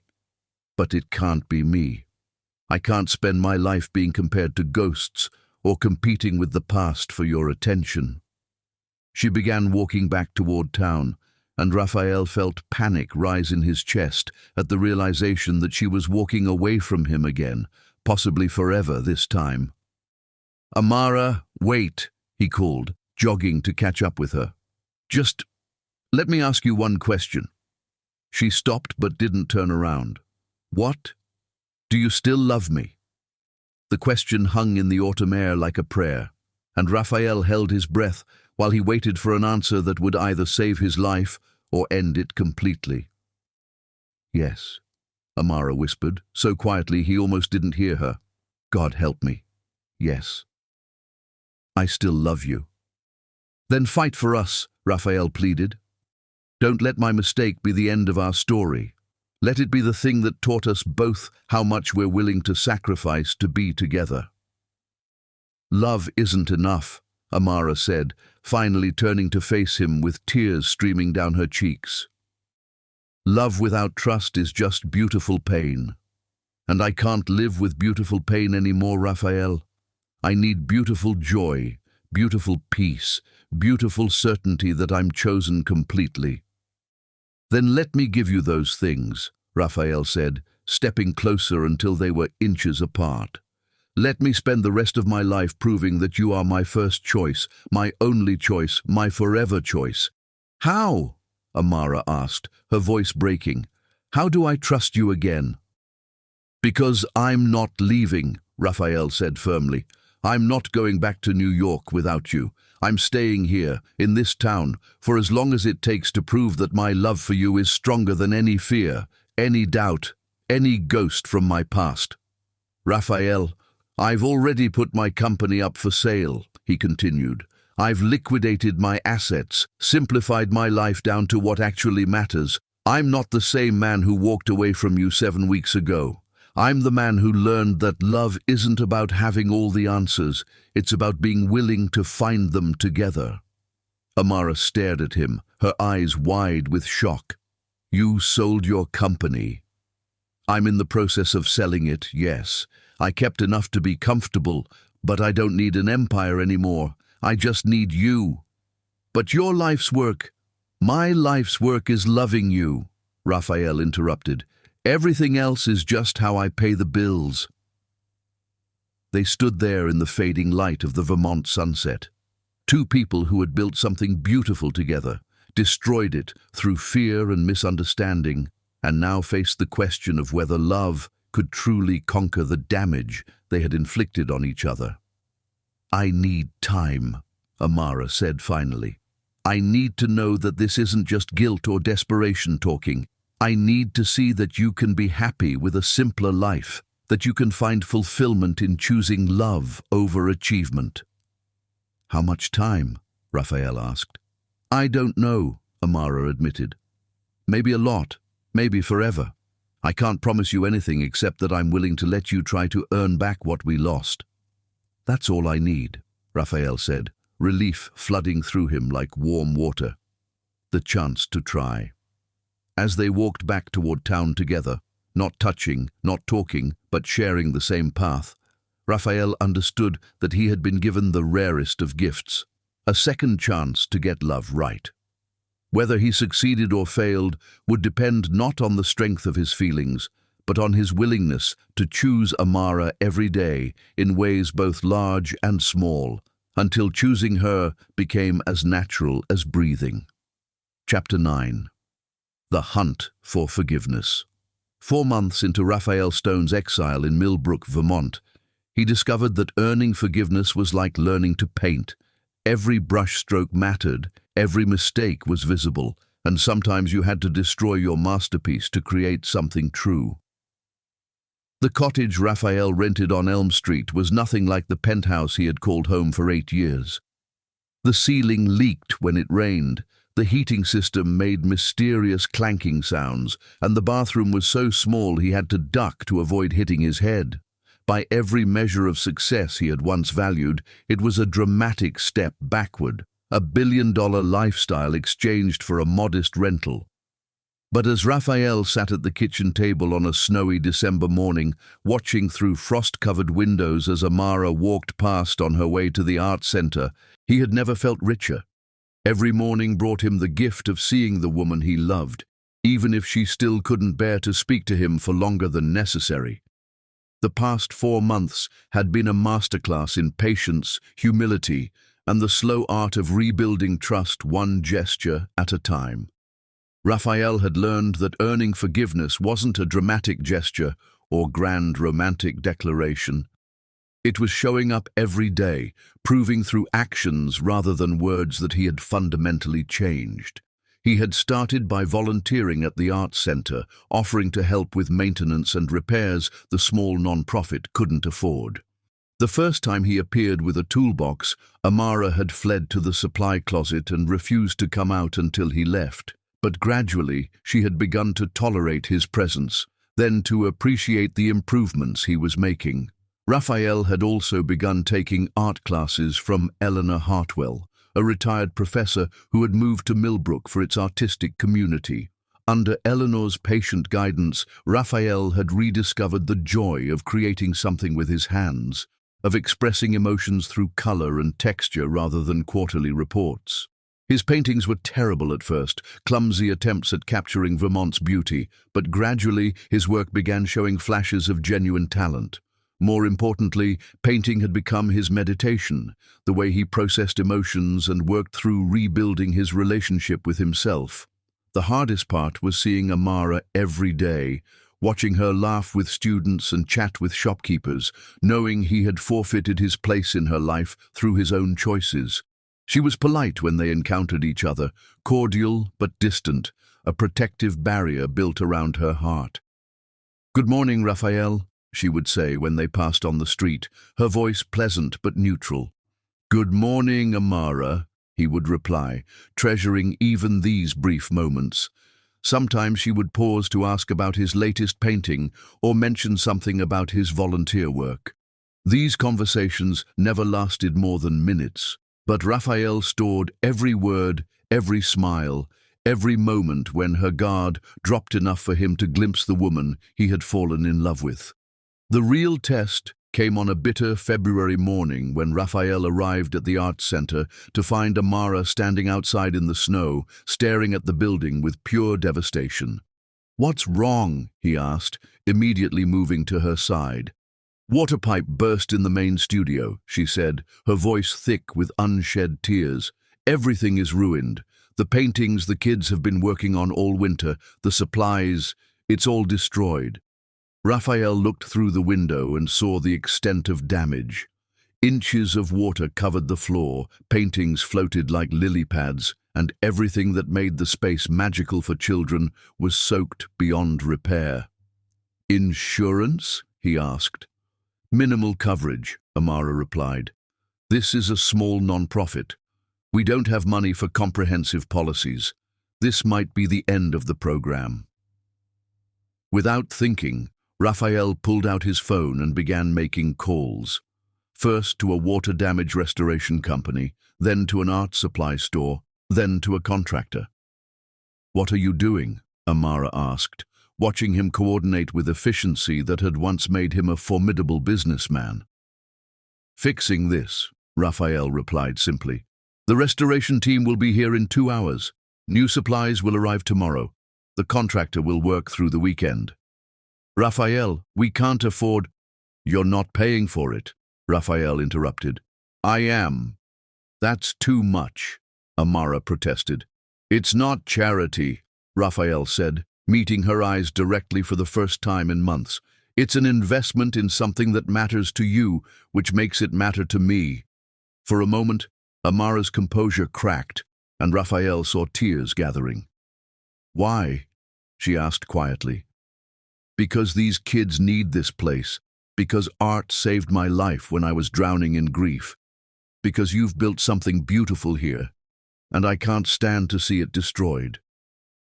And because you're trying to win me back," Amara added, not accusatory, but stating fact. "That too," Raphael admitted. "But even if you never forgive me, I would still want to save this place. Some things are worth preserving regardless of what they might get you in return." The restoration took 3 days. Raphael worked alongside professionals, mopping water, moving furniture, coordinating repairs with the focus that had once built an empire. He didn't ask for thanks or use the crisis to force conversations. He simply worked until the art center was not just restored, but improved. The breakthrough came 2 weeks later, during the reopening celebration. The entire town had turned out, and Raphael found himself standing awkwardly by the refreshment table, uncertain of his place in the community he was trying to join. "Mr. Stone?" a small voice said behind him. He turned to see Emma, one of Amara's youngest students, looking up at him with serious 7-year-old eyes. "Hi, Emma," Raphael said, kneeling to her level. "Miss Amara says you fixed everything when it got broken," Emma said. "I made something for you." She produced a drawing, a man and woman standing together in front of an easel, both holding paintbrushes. The figures were rendered in distinctive childhood art style, but what took Raphael's breath away was the care with which Emma had positioned the figures close together, the smile she had given both faces. "This is beautiful, Emma," Raphael said, his voice thick with emotion. "Are you going to paint together again?" Emma asked matter-of-factly. Raphael looked across the room to where Amara stood. As if sensing his gaze, she turned toward him, and for a moment their eyes met. She saw him holding Emma's drawing, saw the tears in his eyes, and her expression softened in a way it hadn't in months. "I hope so," Raphael told Emma honestly. Later that evening, as volunteers cleaned up, Raphael found himself alone with Amara for the first time since their encounter by Miller's Pond. "Emma's drawing," Amara said quietly. "She's very talented," Raphael replied. "You're a good teacher. She asked me about you, about why you live here, but we don't talk much." "What did you tell her?" "That sometimes people who care about each other need time to figure out how to care about each other better." Raphael looked down at the drawing. "Is that what we're doing?" "I don't know," Amara admitted. "I see you here every day, working, becoming part of this community. I see you learning to paint again, helping people without expecting anything in return. And sometimes I think maybe people can change, maybe mistakes can be lessons instead of just endings." "I have changed," Raphael said quietly. "Not just my circumstances, but who I am at my core. I've learned that love is about showing up, choosing someone every day, believing in their worth even when they doubt it themselves." "And you're showing up," Amara observed. "I'm showing up," Raphael confirmed. "For you, for this community, for the man I want to be. And I'll keep showing up for as long as it takes." They stood together in the quiet art center, surrounded by paintings and projects that represented hope and possibility. The moment felt fragile, precious, like the first green shoot pushing through snow. "I'm still scared," Amara said softly. "Scared of trusting you again, scared of believing this version of you is permanent." "I'm scared too," Raphael admitted. "But I'm more scared of giving up on us without fighting for what we could be together." "So what do we do with all that fear?" "We acknowledge it," Raphael said. "We respect it, and then we decide whether we're brave enough to love each other anyway." Amara looked at him for a long moment. "I need more time," she said finally. "But Raphael, for the first time in months, I think there might be a path back to each other. A different path, but maybe a stronger one." "How much more time?" Raphael asked. "I don't know," Amara said honestly. "But when I'm ready to try again, I want to try with someone who has learned how to stay, someone who chooses love over fear, faith over doubt, presence over running away." "I've learned those things," Raphael said. "I'm still learning them every day." "Then keep learning," Amara said softly. "Keep showing up. Keep proving that the man who loves me is stronger than the man who left me."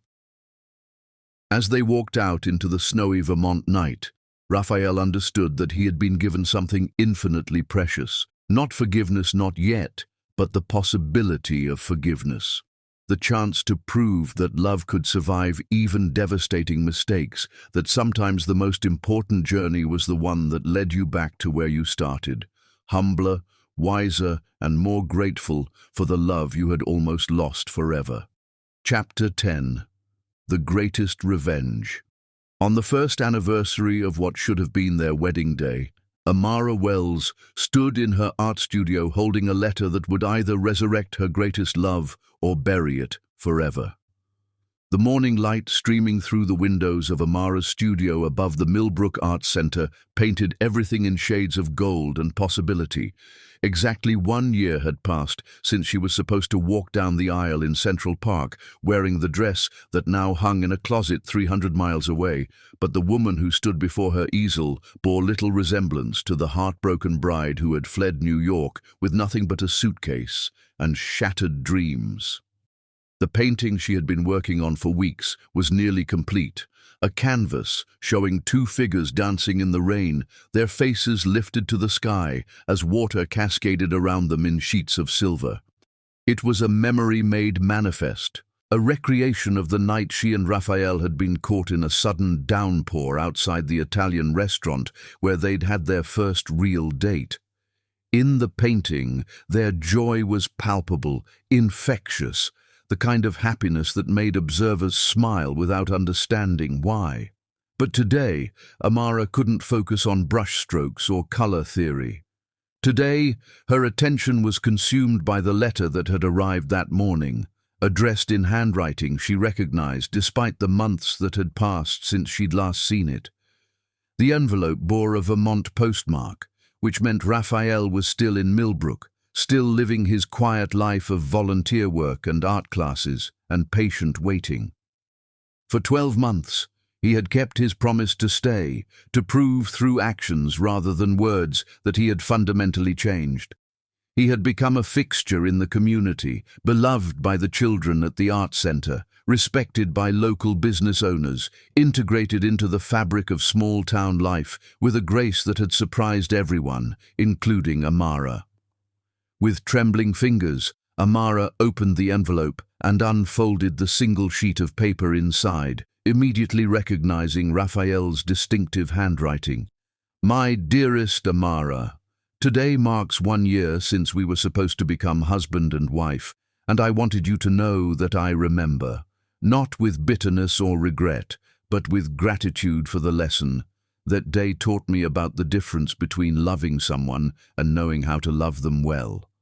I've spent the past 12 months learning to be the kind of man who deserves a second chance, not just from you, but from life itself. I've learned that grand gestures are meaningless without daily consistency, that words are empty without actions to support them, and that love is not a feeling to be protected, but a choice to be made over and over again. You were right to leave me. You were right to demand better. You taught me that real love doesn't ask, 'Are you sure?' Real love says, 'I'm sure,' and then proves it every day. I know I have no right to ask anything of you after the pain I caused, but on this anniversary of our almost wedding, I'm asking anyway. Will you paint with me? Just once? Not as a romantic gesture or a step toward reconciliation, but as two artists who once created beautiful things together and might be able to do so again. If you say yes, meet me at Miller's Pond tomorrow at sunset. If you say no, I'll understand. Whatever you choose, I want you to know that loving you has been the greatest privilege of my life, and losing you has been my greatest teacher. With all my love and respect, Raphael, I've enclosed something I hope you'll accept regardless of your decision about tomorrow." Amara looked back into the envelope and found a smaller piece of paper, a check made out to the Millbrook Art Center for an amount that made her gasp. It was enough to fund the program for 3 years, to hire additional teachers, to expand into new workshops and community outreach programs. It was a gift with no strings attached, no conditions, no expectation of gratitude or reconciliation. That evening, as the sun began its descent toward the horizon, Amara found herself walking the familiar path to Miller's Pond without having consciously decided to go. Her feet had carried her there while her mind wrestled with implications, and by the time she realized where she was headed, it was too late to turn back without seeming cowardly. Raphael was already there when she arrived, sitting on the same fallen log where he had found her painting 12 months ago. He had set up 2 easels facing the pond, each equipped with a fresh canvas and a complete set of paints. Between them sat a small table holding brushes and a thermos that probably contained coffee. He stood when he saw her approach, his face cycling through surprise, relief, and something that might have been joy before settling into careful neutrality. "You came," he said simply. "I came," Amara confirmed, stopping just out of arm's reach, "though I'm not entirely sure why. Maybe because you're curious about what we might create together now that we're different people than we were before." Amara looked at the easels, at the supplies he had so carefully prepared, at the man who had once been her entire world and was now something she couldn't quite define. "We are different people, aren't we?" "I think so," Raphael replied. "I hope so. The people we were before, they loved each other, but they didn't know how to trust each other completely." "And you think these new people do?" "I think these new people have learned that trust isn't the absence of doubt. It's the decision to choose faith over fear, even when doubt is present. They painted in silence as the sun slowly set behind the mountains, each lost in their own creative process, but aware of the other's presence in a way that felt both familiar and entirely new. Raphael painted the pond as he saw it, calm surface reflecting the changing sky, surrounded by trees that had witnessed countless seasons of death and rebirth. But gradually, almost without his conscious direction, a figure began to emerge from the landscape, a woman standing at the water's edge with her face turned toward the light. Amara painted more abstractly, working with colors and shapes that expressed emotion rather than depicting reality. Swirls of blue and gold danced across her canvas, punctuated by darker shades that spoke of pain, transformed into something beautiful. "Can I see?" Raphael asked, as the last light faded from the sky. They exchanged canvases, and Amara felt her breath catch as she saw Raphael's painting. The woman in his landscape was unmistakably her, but painted with a tenderness and reverence that brought tears to her eyes. "It's beautiful," she whispered. Raphael was studying her painting with equal intensity. "It looks like hope," he said finally, "like two people finding their way back to each other across impossible distance." "Is that what we're doing?" Amara asked. "Finding our way back to each other?" "I don't know," Raphael admitted. "But I know that sitting here with you, creating something beautiful together, feels like the most natural thing in the world." "And who is that?" "Two people who love each other enough to do the hard work of learning how to love each other well." Amara set down his painting and turned to face him fully. In the gathering darkness, illuminated only by the moon's reflection on the water, Raphael looked like a man who had been refined by fire, stripped of everything non-essential until only the best parts remained. "I'm still scared," she said softly. "So am I," Raphael replied. "But I'm more scared of spending the rest of my life wondering what would have happened if we had been brave enough to try again. And if we try and it doesn't work? Then at least we'll know we tried. At least we'll know that we didn't let fear make our decisions for us." Amara looked out over the pond, its surface now dark as ink, reflecting stars that were just beginning to appear. "I don't want to go back to what we had before," she said finally. "Neither do I," Raphael agreed. "What we had before was beautiful, but it was built on unsteady ground. If we're going to try again, I want to build something stronger, more honest, more resilient." "What would that look like?" "I don't know," Raphael said honestly, "but I think it would start with both of us being completely honest about our fears, our needs, our non-negotiables. And it would require you to choose us over your doubts every single time." "Yes," Raphael said without hesitation, "and it would require you to believe that I'm capable of making that choice." "That's asking a lot." "Love asks a lot," Raphael replied, "but it also gives a lot. The question is whether we think what we could have together is worth the risk of trying." Amara stood up from the log and walked to the edge of the water, her reflection wavering on the dark surface. "Raphael," she said without turning around. "Yes? If we do this, if we try again, I need you to understand that I'm not the same woman you fell in love with in New York. I'm stronger now, more sure of what I deserve, less willing to compromise my own happiness." "I'm counting on it," Raphael said. "And you're not the same man who left me." "No, I'm not. I'm someone who has learned that the greatest luxury in life isn't money or power or success. It's being completely known by someone who chooses to love you anyway." Amara turned around to face him, and in the moonlight she could see the truth written across his face. "One more chance," she said quietly. "But Raphael, if you hurt me again, there won't be a third chance." "There won't be a need for a third chance," Raphael said, moving closer until they were standing just a breath apart. Because I've learned that love isn't about finding someone you can live with, it's about finding someone you can't live without. Then prove it, she whispered. Prove it every day for the rest of our lives. Starting now? Starting now. When Raphael kissed her, it felt like coming home to a place that had been renovated while she was away, familiar but improved, comfortable but exciting, safe but full of possibility. It was the kiss of two people who had learned that love wasn't a destination, but a journey, not a feeling to be protected, but a choice to be made again and again. As they held each other beside the pond where their second chance had begun, Amara understood that the greatest revenge against those who tried to destroy love was to love anyway, harder, deeper, more bravely than before. Their love story hadn't ended when Raphael walked away. It had just entered a new chapter, one written with the wisdom that came from almost losing everything and choosing to fight for it anyway.